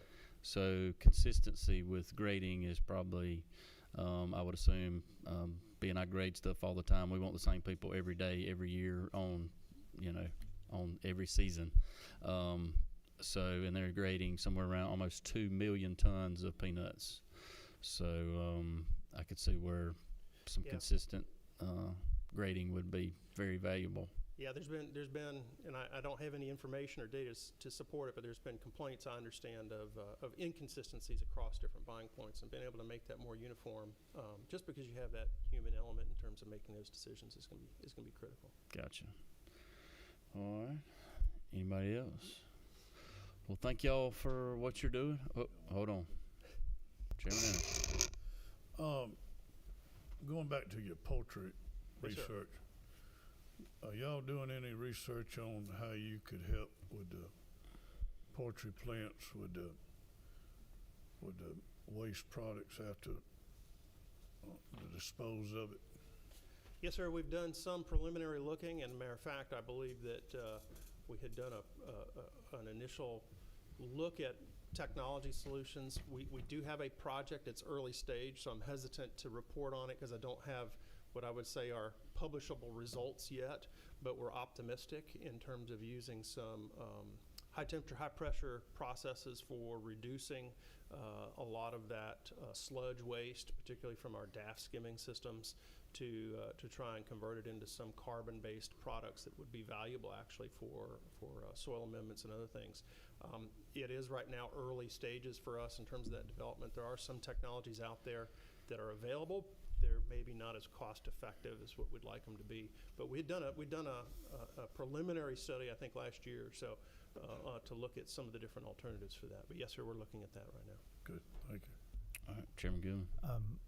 Doug, just for the chairman's benefit, you had told me last year, I guess, that there's a plant that is being built now somewhere in the Gainesville area. And I don't want to misquote you, but you said what the percentage of the amount of soil amendments it's going to take out that is currently going to. Can you speak to that? Yeah, I'm unfortunately I don't remember the numbers either right off the top of my head, Chairman. But it was something like 40%. Yeah, it's significant. I will say that system that's under development up in the Gainesville area, and I know my friends at the Georgia Poultry Federation would be happy to probably give you specific details because they've been integrally involved. But I believe it would be between 30 and 40. The challenge is with those systems is they do require specific mixtures of material going in, and so it depends on what they get as to how much they can use in order to get those digesters to actually process that material properly. But it is a valuable way of doing it because they're converting it, right? One more follow-up, Mr. Yep. Chairman. Also, I know I talked with Commissioner Harper. I can't remember if I know you and I've talked about it, and I believe I talked with the dean about it, and we just never got it put together. But just for Chairman Anderson's benefit, one of the things that was brought to me, and I think it'd be a good idea because you're obviously having issues with soil amendments in your district, is if we could develop a pilot program that we could, because there's fertilizer value in this stuff, right? And if all this cut over timberland, when it gets planted back, if we could develop a program through forestry where we knife it in, go over the row and knife it in, you'd be killing two birds with one stone with pre-fertilizer for the pine tree and also taking some pressure off of your area. And I hope we can maybe this time we'll get it. We can work on that. I think there's opportunity to look at that, and I think that we don't have the expertise on the forestry side, so we'd need to partner with some folks up at Warnell or one of the other folks in the forestry side of things to really understand what those nutrient requirements are and how we might be able to use that. But I think that's an opportunity. I'm happy to help support. All right. I don't see any other questions. Thank you. All right, Doug. Thank you for being here. Appreciate it. All right, College of Agriculture, Dean, come on down. Thank you for being patient. Happy to be here. Did you win the milking contest this year? 4 times. Oh, man. He's not bragging. Hey, Not at all. Stating fact. Just stating a fact. that was a toss-up for you right there. I know, I appreciate that. I would need to qualify. One was for Florida, one was at UGA, so. Well, good afternoon, Chairman and members of the Senate Committee. Really appreciate the opportunity to be here. What I thought I would do before I get into the particular budget lines, I've had some questions about some updates about the college. I want to share with you just about 3 slides, and then show you about what we've been doing with the funds that you all have generously provided to us to help us with our research education centers, Blueberry Research, and then also with the University of Georgia Grand Farm, and then lastly, talk about the specific line items that are in the document that you sent. So, as it says here on the slide, we are really working towards, and we've been tasked to be the #1 College of Agriculture and Environmental Sciences in the country, and we're moving well in that direction. A few things I would point out in relation to student numbers. We've been increasing quite well over the last few years. Right now we have over 1,500 undergraduate students and over 750 graduate students in the college. Our goal still continues to be 2,000 undergrads and 1,000 graduate students over the next 5 to 6 years. Research expenditures are going up very well. And when you look at expenditures, that's about the utilization of funds that we get from federal government, state government, as well as commodity groups. I would point out that under research expenditures, we get about $4.5 to $5 million from commodity groups and associations, which is really, really helpful to help us do applied research. And then lastly, in regards to extension, one of the things that we started 2 years ago as part of our Ag Forecast that you're all well aware of, is we put together the Georgia Ag Impact Report, and that tool has been utilized very well around the state. Here's a picture of it, and if you click on the QR code, that'll take you to the site where there's lots of tools for legislators, teachers, youth about the tremendous agriculture that we have, our #1 industry here in the state. A couple things I want to point out on student recruitment, which are questions I get quite often. We've really ramped up our participation of getting out and recruiting at events and fairs, including 4-H, FFA, Georgia National Fair, Sunbelt Expo, and things such as that. We're hosting a lot more campus tours and engagements and being really intentional about that, and helping young people understand about the opportunities that are out there in agriculture and environmental sciences. We're doing a lot of school and youth outreach to guidance counselors, teachers, youth, and parents to help them understand the tremendous opportunities that are out there in the areas that we work in.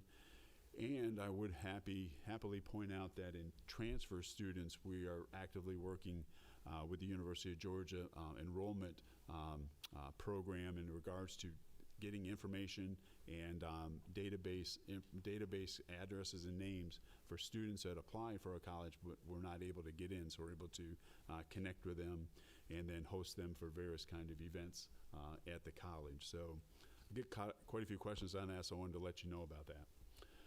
Okay, to dive in a little bit about state budget usage. So this current state budget year, you may recall that we got $5 million from you all, so thank you very much. $3.25 million of that went to the University of Georgia Grand Farm, and we used the remaining 1.75 at our research education centers, and I'll show you pretty much how that was done. A couple pictures first on University of Georgia Grand Farm. So, you know, we did our grand opening on this of May of last year, so this is a fairly new effort. You realize that this is just east of the Georgia National Fairgrounds, 255 acres that we have there. So this was a picture that was taken early on. Also want to point out this was what some of the property had looked like, and some of it still does, particularly over on the eastern side, and we're still working on that. You'll see there was quite a few swales and drainage issues and things such as that. So that has been a real challenge for us to get that transitioned into usable, cultivatable cropland, and that's something that we're actively working on, and the funds that you all provided are helping us get that done. We are doing that in partnership with NRCS. This is what pretty much the west side looks like, adjacent to the fairgrounds. So we have a shed there where we're able to do some equipment storage and repair. And then also this is a picture of a couple of the crops that we have growing there at the farm today. So to dive into a little bit of how we use those funds, because I think that's important to help you understand about what we have done. So of those funds, the $5 million that we got last year, you'll see these are things, this slide and the next one are what we did with UGA Grand Farm with the $3.25 million. This first slide really designates a lot of mostly equipment that we had to get in order to get things functional there at UGA Grand Farm. And then we also, this shows some more equipment that we've purchased.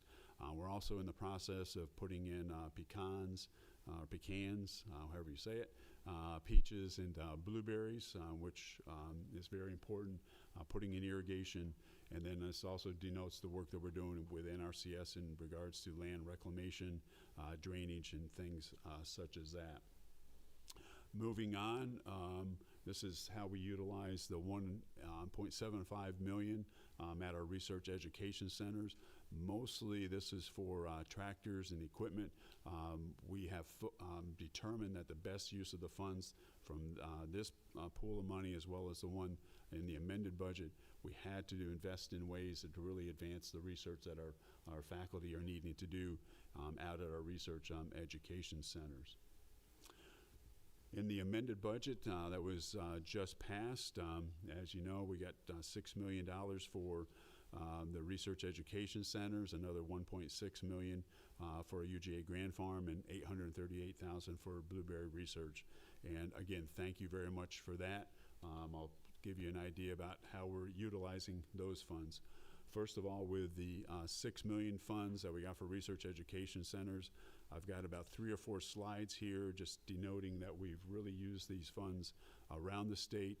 This one denotes our Georgia Mountain Research Education Center up in Blairsville, our statewide variety testing program, Northwest Research Education Center up in Rome, a lot of, again, investment in equipment, tractors, Wi-Fi connectivity across the farms and land, and then also in regards to different kind of equipment that's necessary for carrying out research work.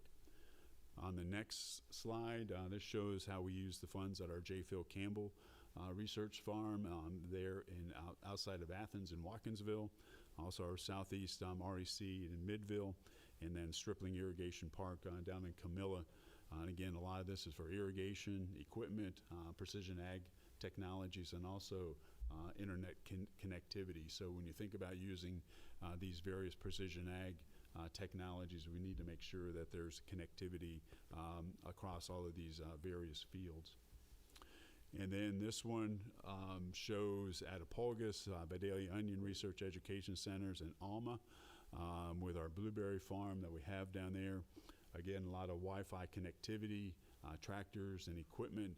And then the last slide I have on the research education centers, this shows investment that we're making at Griffin, as well as our Tifton Blueberry Farm in Alapaha. Again, mostly irrigation, tractors and equipment in order to carry out research. And this shows how, again, the $6 million that we got in this current amended budget. And then this slide designates for the University of Georgia Grand Farm of what we intend to do there with the $1.6 million.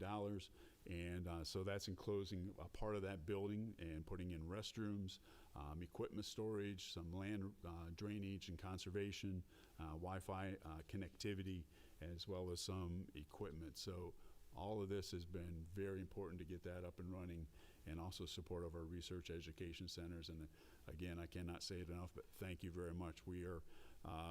We inherited a lot of work that needs to be done, and you all know that, and I've talked to you about that before. And we got a ways to go to catch up with some of our peer institutions that are out there. And then this would be my last slide. So in the proposed governor's budget, there are 2 faculty and 1 staff position for our advanced plant breeding program through our synthetic biology initiative. So that's $450,000. Again, think of this as plant breeding 2.0 and using some of those latest technologies and genomics, genetic testing that are out there. This holds a lot of promise for really advancing what we do in our plant breeding program. Secondly, funds for an associate director and remaining and associated cost related to extension efforts with precision agriculture and really getting information out to producers and extension agents. So that's $250,000. And then the other line that's in there is for 5 agriculture extension agents for $425,115.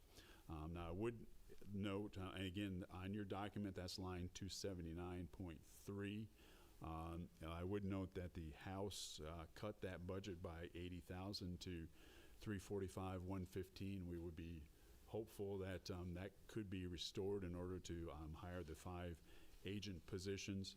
And then the one other line that's not on my slide, but it's on your document, is with line 277.6, and that's funds to the tune of $160,000 to support cotton and peanut breeding programs. And again, those funds would be utilized to hire technicians to support those researchers in carrying out their work. So with that, thank you again. I can't say that enough.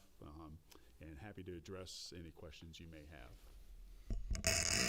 All right, thank you, Dean. You're welcome.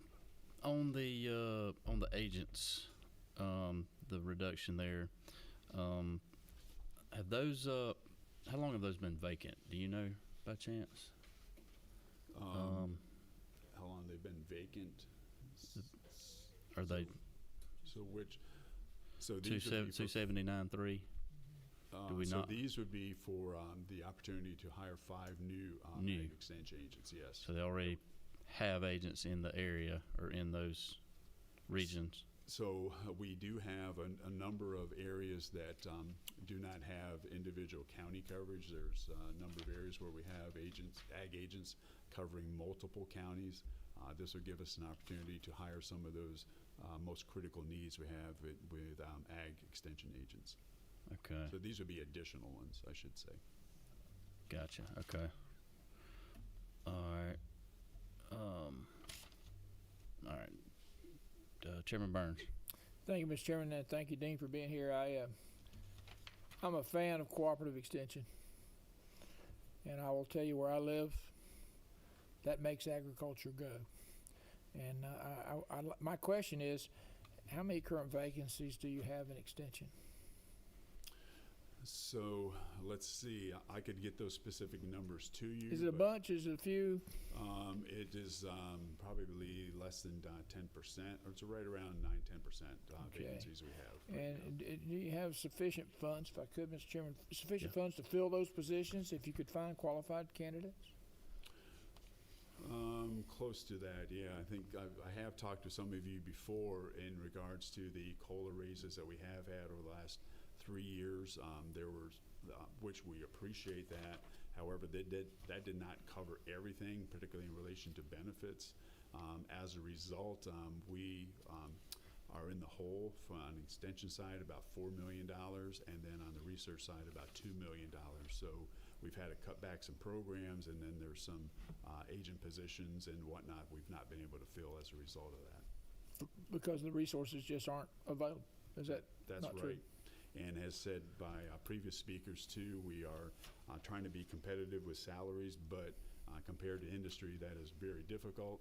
And we'll get an extension agent in and get them trained up. They'll build relationships, and then industry will come in and pick them off in 2 or 3 years.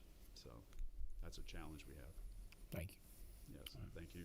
Chairman Goodman. I was just going to ask Dean, on the blueberry funds that we got, I didn't see on the screen there, I don't guess, but on the 838,000, yeah, blueberries. But you know we've talked about this. Yes, Yeah, but that is for the Alapahaw farm, that's right, for freeze protection. That's right? what But we'll be doing. I didn't see it on there.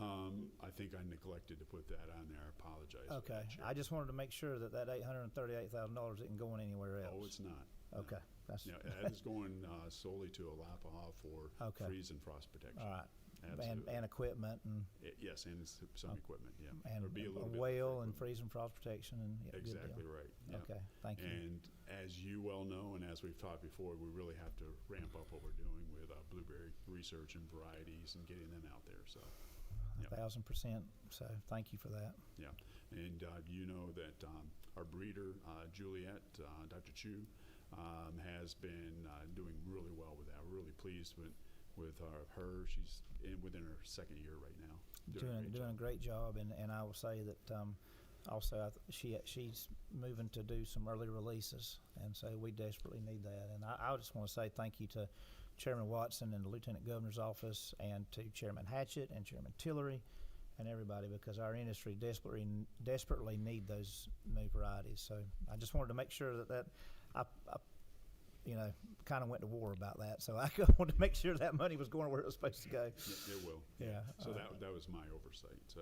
Okay. But I would happily tell you that on Friday, she and I and some others are getting together to talk about early release. So. Good deal. We're gonna Thank you. Work on that. All right, thank you. Chairman Burns, do you have a follow-up? Yeah, it's just an unfunded attaboy.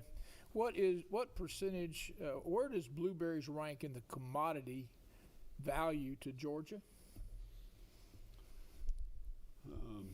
let's see, I'd have to get you that. Well, if you go to that impact report, that Yeah, will tell you exactly, and I where would it is. suggest what it's to there you, I for, think right? it's third. But I I think would- I mean, I'm just saying that poultry, beef, and blueberries, if I recall correctly, Yeah, and, peanuts, they're up there. I think peanuts have dropped below blueberries, which is on the commodity value list of Georgia. No, Yeah. I would imagine peanuts. Peanuts is still. Still high? Yeah, Okay. it is. 900,000 acres. I would point out that Georgia is always in the top 5 of blueberry production. Thank you. So we're Might really, have been number one. I know, that's right. And that's one of those fruits that kind of varies, but We digress. Y'all figure that out We on your digress, own Mr. time right now. We got more business to handle. I don't want to get in the middle of that, Yeah, Chairman. yeah.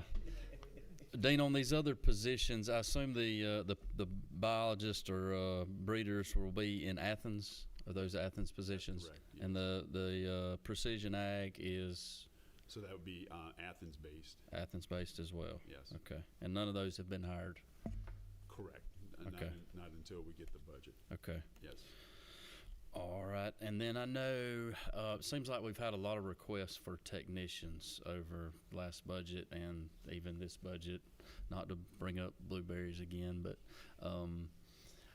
is there more out there, or maybe you can get back with me? But I mean, I feel like everybody's needing technicians to actually do research and help them do research. Yeah, and we've talked a little bit about this. There's quite a bit of a backstory, but one of the reasons we are where we are is what I was telling Chairman Burns with just the budget realities, what we have in our research budget and extension budget being, $4 million and $2 million in the red. That is one of the issues. The other thing I would say is we have recognized and are supporting technicians and farm support that is necessary that the college does need to provide to run farms and greenhouses and other kinds of things such as that.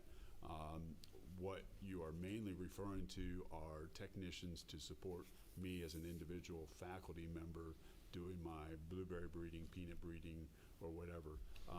And those are the ones that you're hearing quite a bit about. As a faculty member, it's a really nice to have kind of thing. The college has just not been able to afford them because of the budget realities. Gotcha. Well, I guess just being they want to talk about blueberries, I was talking with my county agent this morning about pepper weevils, and he was telling me that on my farm he's catching 100, 200 weevils on a farm that we grew pepper on in the fall. The pepper was destroyed immediately after harvest, and we're still collecting a lot of pepper weevils. And then he's got other farms where he's collecting 50 to 100 pepper weevils that has been land has been broke, the plastic has been pulled up, there's no crop there, and they're surviving over the winter. I know that's a very scary issue because we can't control pepper weevils because of where they hide and live, and we don't know how they overwinter. And then number two, I mean, we all know about the cotton jacid, that we obviously kind of got the same situation. There's really no cure or ability to control them, so it's just scary. I guess I say all that to just maybe put it out there for the committee, and we've got these concerns out there that if whatever we can do on that, because I'm nervous about planting pepper, because they can just they're like a army worm. They just destroy the whole crop. One day it's there and one day it's gone. So I really hope we can, if there's any other resources needed for that, I hope you'll let us know. Absolutely. How we And, can. let me get back and check with my entomologist to see kind of where we are with that. I know they're working on that as well as the cotton jacid. The cotton jacid, we just found that a year ago, July, in okra, and then it ended up moving into cotton and creating all kinds of damage. Yeah, and it's like we can come up with all the robotics and all the precision agriculture we want to, and all the blueberry breeds out there. But if one or two insects come in there and wipe that whole crop up, we don't need breeders and we won't need precision agriculture because we won't have nothing to harvest. So. Yeah, so it's and I know with the pepper weevil there's only one product out there, and there's just a second one that just got released that they're still in trial with. So, but right now it looks good, but still it's hard to kill something that's inside of a pepper pod. Yeah. Dean, when you have something like what Chairman's describing, do you, I know, like, for instance, when all these mills closed down, the governor set up a strike team where he brought in everybody and they work on this one issue. Do y'all do that within the department, within your extension of trying to have a strike team, or is that, if not, that might be something you might want to look at where you? So that's a really good point. I would say that's pretty much what we did put together with Cotton Jassy last summer and fall. Dr. Phil Roberts really did a tremendous job, and I think some of you know him. He really led that effort with extension agents and other researchers to try to get to the bottom of that. They also put out some trials in Tifton to try to determine what's going on. But yes, it's grouping together our extension specialists, agents, and researchers to get on some of those key issues. All right, Dean, I don't see anything else. Thank you for being here, and thank you for what you do. Thank you Thank again you for your for patience. your support. And I would point out that Doug Britton is a good partner for us on pretty much most of those things that you talked about. It is kind of a friendly rivalry and cooperation as well. Good deal. Thank you. Appreciate it. Yep, for sure. All right, College of Veterinary Medicine. Thank y'all for being patient. Where are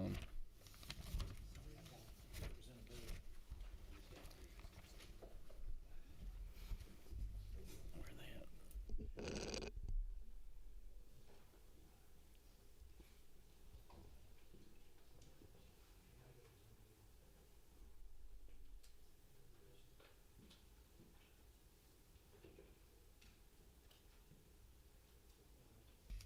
All right. Good afternoon, Chairman Watson and members of the committee. Thank you for the opportunity to speak with you today on behalf of the College of Veterinary Medicine at the University of Georgia. Dean Nolan could not be with us today. My name is Jesse Hostetter. I'm the Senior Associate Dean for Strategic Initiatives. I'm also the Executive Director of the Georgia Veterinary Diagnostic Labs. First, we want to express our sincere appreciation to the Governor and General Assembly for your continued support of our college. Thank you for including the increased funds for the teacher's retirement system listed under 50.1. And under that same line, we deeply appreciate continued funding for the Athens and Tifton Veterinary Diagnostic Labs contract, which allows us to provide essential services and disease research capacity needed to protect Georgia's food supply, livestock industries, companion animal, equine sector, and public health. The Georgia Veterinary Diagnostic Labs in Athens and Tifton are Georgia's early warning system for animal disease. The Athens Lab is Georgia's only full-service National Animal Health Laboratory Network, or NALN, facility, with Tifton serving as a branch Level 1 laboratory. This designation means that both labs, Athens and Tifton, provide rapid, high-volume diagnostic testing during animal disease outbreaks, provide surge capacity during outbreaks, and support diagnostics across poultry, beef, swine, small ruminants, wildlife, equine, aquaculture, and companion animals. Georgia currently, as we've talked about today, is facing several new disease threats. Of course, highly pathogenic avian influenza, but also chronic wasting disease and the New World screwworm. These disease threats have significant economic and public health implications, making the diagnostic labs essential to the infrastructure for the state. Despite its critical role, the Athens Veterinary Diagnostic Lab no longer meets modern federal standards. A recent accreditation review identified deficiencies in biosafety, biocontainment, HVAC systems, workflow separation, and space limitations. These severely restrict our ability to adopt modern technologies and to meet our testing capacity needs. These deficiencies place Georgia at risk of losing AAVLD accreditation and NALN Level 1 status and the federal funding that goes with NOLN designation. And this would be for both Athens and Tifton. Without this status, testing for key animal diseases may have to move out of state, delaying results and limiting timely responses during disease emergencies. So moving on to our ask for FY27. The state of Georgia provided $100,000 in FY24 to support initial concept planning for a new Athens Veterinary Diagnostic Laboratory. Building on that investment, UGA is requesting $5.5 million in FY27 to fund full planning and design for the first of 2 construction phases of a modern AVDL. This FY27 request represents the essential next step in a multi-phase modernization effort. Planning and design funding will deliver detailed architectural and engineering plans, establish accurate cost estimate and construction sequence, ensure Georgia is shovel-ready when capital construction dollars become available, protect the state's ability to maintain critical federal partnerships, especially with NOLN, and preserve Georgia's Level 1 NOLN status, diagnostic capacity, and disease emergency response readiness. In short, these planning funds are what will allow Georgia to move from concept to construction, securing the future of the state's animal health infrastructure. We have strong support for this effort from Georgia Department of Agriculture, including the State Veterinarian's Office, as well as from the Georgia Veterinary Medical Association, Georgia Agribusiness Council, Farm Bureau, Georgia Milk Producers, Cattlemen's Association, and Georgia Poultry Federation. The total cost for the first phase of the project is estimated at approximately $75 million, and planning is the required foundation for that step. Without this step, Georgia's diagnostic readiness and our health of our food animal industries remains at risk. In closing, I want to emphasize that the diagnostic laboratories in Georgia are not optional. It is mission-critical infrastructure for Georgia's agricultural, rural communities, and public health. Supporting FY27 planning and design funds for the new AVDL will protect the livestock and poultry industries, ensure rapid disease response, and sustain Georgia's national leadership in ag. I want to thank you for your time today and your leadership, and I'd be happy to take any questions from you. All right, thank you. How old is the current building that you've been in? That building is 25 years old. We moved in 2001. Okay. And so y'all have been cited in recent years. You're, I guess, concerned about accreditation and safety, and so, okay. I think a point along that line that I would add, Chairman Watson, is that we're seeing different disease threats than we saw in 2001. The landscape has changed. Our laboratory was not built to handle some of these higher consequence pathogens and safely handle them, safe for our employees and safe for the environment. And the biocontainment that we need is essential to be able to do that work. Okay. Oh, we got Chairman Burns. Thank you, Mr. Chairman. As we delve into this a bit more now, this laboratory will be located on the UGA campus? Yes, sir. Is that correct? It currently is it not? It is. It's located currently behind the vet school, between the vet school and on D.W. Brooks Drive and East Campus Road. Hard to get to. Is it a component of the University of Georgia? It is a component of the University of Georgia. And was this request made through the University System of Georgia? This request was made through UGA and then the University System. And do you know where it is on their evaluation list? It was, as far as priorities, it was a high priority coming out of UGA, I'm sorry. I'm not sure the priority arrangement for the USG's listing. I'll find out. Okay. Thank you, Mr. Chairman. To finish that question, where we would move this, sir, would be to College Station Road next to the new teaching hospital, where access is enhanced and we can make sure that livestock trailers can get to us easily. Thank you. And I've utilized the services of vet school at UGA, and I recognize the need. I think in order to move this project forward, it'll require university system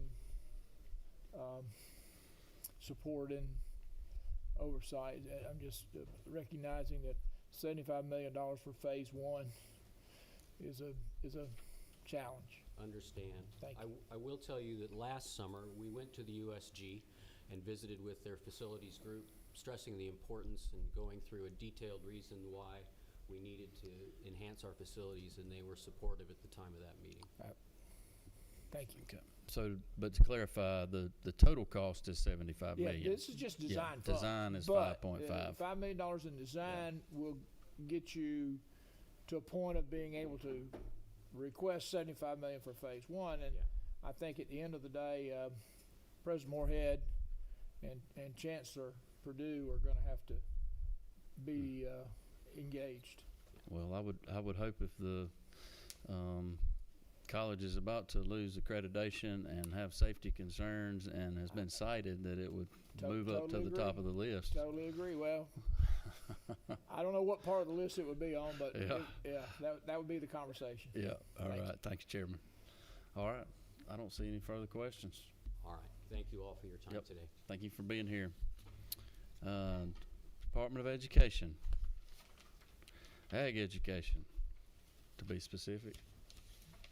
Thank you for your patience, and sorry next time we need to bump you up to the top. I apologize. If we could like put everyone's name in a hat and shake it up or something. Well, I'll be very quick. I did give each of you a copy of our annual report from last year, so if you haven't had a chance to take a look at that, yes, that's it. It highlights all the success that the program saw in the 24-25 school year. Obviously, we don't have 25-26 because we haven't finished that year. We're right in the middle of it, but there's some really interesting information there in the annual report that I'd like for you to take a look at when you have the opportunity. When we look at the budget, like many of the other groups have spoken before me, the first couple of lines are administrative things related to insurance that we don't really need to address. But if we start with line 6, lines 6 and 7 are both funds for our camp system. So 135.6 shows one-time funds to finish completing storm damage repairs at the FFA camps.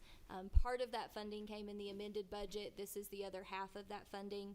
It'll be used primarily for a major culvert repair at the camp in Covington. There's one way into the camp in Covington, and there is one culvert in that road that is dangerously close to collapsing. So that was one of the major priorities. The other part of that funding will be used to do some paving, specifically at Camp John Hope. We've got some areas that right now are not accessible to emergency vehicles if they needed to be. And so it's a pretty serious safety issue that we get some paving done down there to make those facilities accessible. 135.7 is funds for annual major repairs. So basically this is an ask for some maintenance and operation money for the camps. What this would give us is essentially 80 cents per square foot at the camp facilities to be able to handle routine maintenance of those facilities.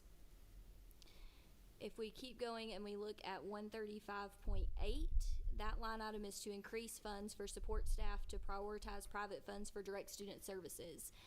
When we were discussing the amended 26 budget, you asked some questions about that line item that was removed previously. This is that, those funds.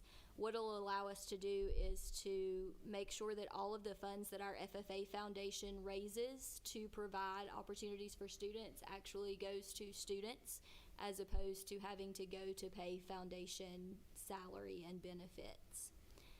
In my opinion, the most important house add is in 135.9, and that is the funds that we need to fully fund our extended day and extended year programs for our ag teachers. If you're not aware, for the last 2 budget cycles, our ag teachers have taken a 3% cut to their extended day funding because we were not fully funded. To give you some perspective, The average ag teacher in FY27 logged 328.83 extended day hours, which means extra hours above what they're paid for. They get paid for 190 of those, and they logged 328. So our teachers are doing the work even though they weren't getting paid to do the work. And so it is really important to us to see that extended day and extended year go back to fully funded. And so we would hope that the Senate would continue to support those additions that the House did put in for us. With that, that's what we have, and I'll be happy to answer any questions. On the 135.6 on the storm, you said that was Covington and John Hope? Yes, it'll be split between the two camps. Okay. And did the state previously do anything there after hurricanes or weather? No, nothing. Okay. All right. And then the 135.7, the annual, that is camp statewide. Yep, so it'll be both. It'll be split between Covington and Camp John Hope based off of square footage. Okay. So the bulk of it will go to Covington. They have slightly more square footage in terms of buildings than Camp John Hope does, but it will be split between them as needed. Okay. And Covington has some new stuff too, right? So that's not part of it. It's other older facilities. Yes, this Okay. is really just to kind of bring some of the other facilities up to a level where you would want your student spending time in those facilities. Cabins need bathroom renovations. Some of it is accessibility issues, adding some handrails, things that weren't required when those buildings were built that need to be done now. Okay. And then I guess the last thing on the 135.8. So previously it was looks like it was funded at 268,157. Now it's at 498,206. We had an increase in staff for the foundation, and so that would be the difference in that amount. We had 2.5 employees at the foundation. We are moving to 4 full-time employees for the foundation. Our foundation is $1 million foundation and very close possibly this year to getting to a $2 million foundation. They do a lot of really good work to support our teachers and students in terms of providing scholarship money, travel money, grants to new chapters and programs so that they can buy the materials they need to get started.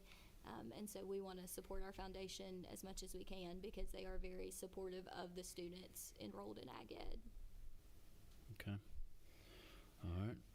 Any questions from the committee? I think that is about it.